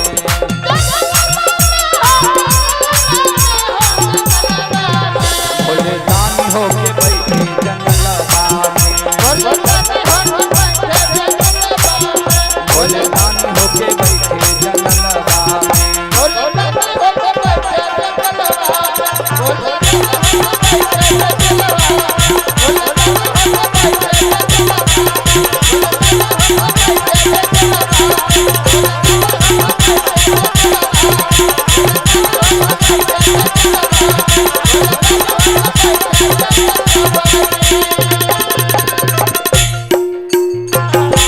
बोल बोल भक्ति और भगवान की। आइए एक और भजन, अंतिम भजन, उसके बाद हम लोग वाणी को विराम देंगे। आइए जरा तन मन से भजले, जय जय हो सिया राम, जरा तन मन से भजले, जय जय हो, जय जय हो सिया राम, जरा तन मन से भजले, जय जय हो सिया राम, जय जय हो सिया राम, जय जय हो सिया राम, जय जय हो सिया राम, जरा तन मन से भजले, जय जय हो सिया राम, जरा तन मन से भजले।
संत शिरोमणि हृदयबंधु कहाँ बसे तुलसी, कहाँ बसे राम, कहाँ बसे तुलसी, कहाँ बसे राम, कहाँ बसे तुलसी, कहाँ बसे राम, कहाँ बसे तुलसी, कहाँ बसे राम, कहाँ बसे लक्ष्मण जी, कहाँ बसे लक्ष्मण, कहाँ हनुमान, जरा तन मन से भजले,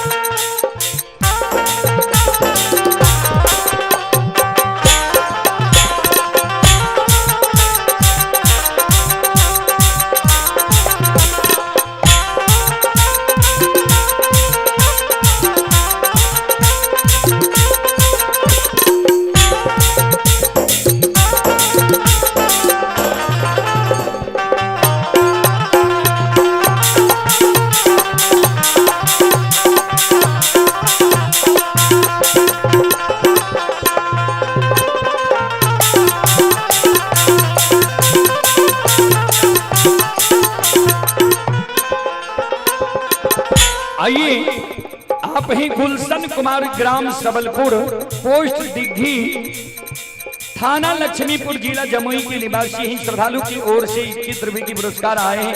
श्रद्धालु को बहुत बहुत धन्यवाद, लाख लाख शुक्रिया, बहुत बहुत साधुवाद।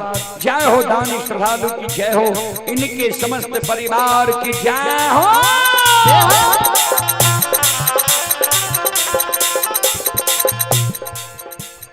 मन बसे तुलसी जी, तन बसे राम, गले बसे तुलसी जी, मन बसे राम।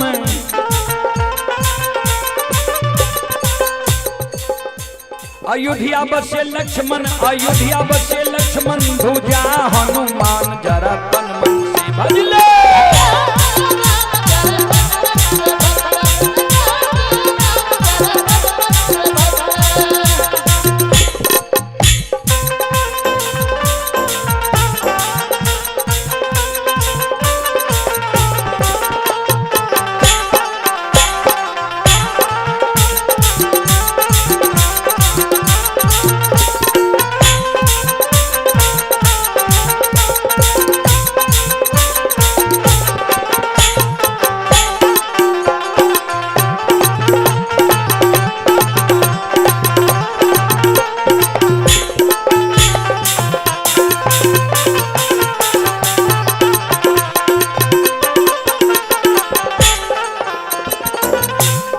किया भोजन तुलसी, किया भोजन राम,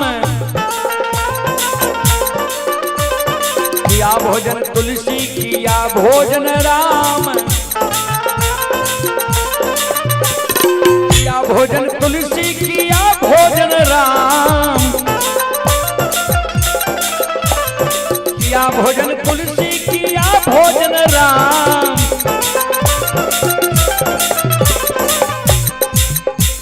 किया भोजन लक्ष्मण जी, वो किया भोजन लक्ष्मण, किया हनुमान, जरा तन मन से भज ले।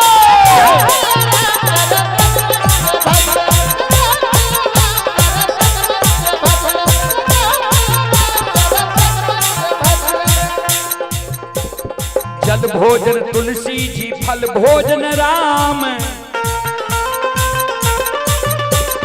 जल भोजन तुलसी जी, फल भोजन राम, जल भोजन तुलसी जी, फल भोजन राम, जल भोजन तुलसी जी, फल भोजन राम। दही चूरा लक्ष्मण जी, दही चूरा लक्ष्मण, लड्डू हनुमान, जरा तन मन से भज ले। जय जय हो,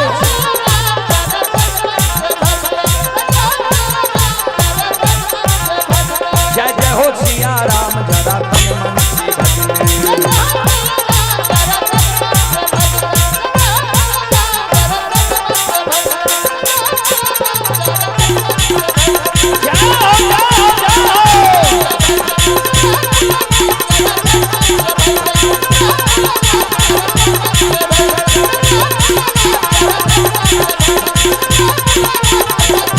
बोलो बोलो साचे दरबार की, भक्ति और भगवान की, श्री रामचंद्र भगवान की, श्री कृष्ण चंद्र भगवान की, महारुद्र बजरंगबली की, बाबा डिहबार की, संत बाबा तारुखिरहरी की। नमः पार्वती पतये हरा हरा महादेव।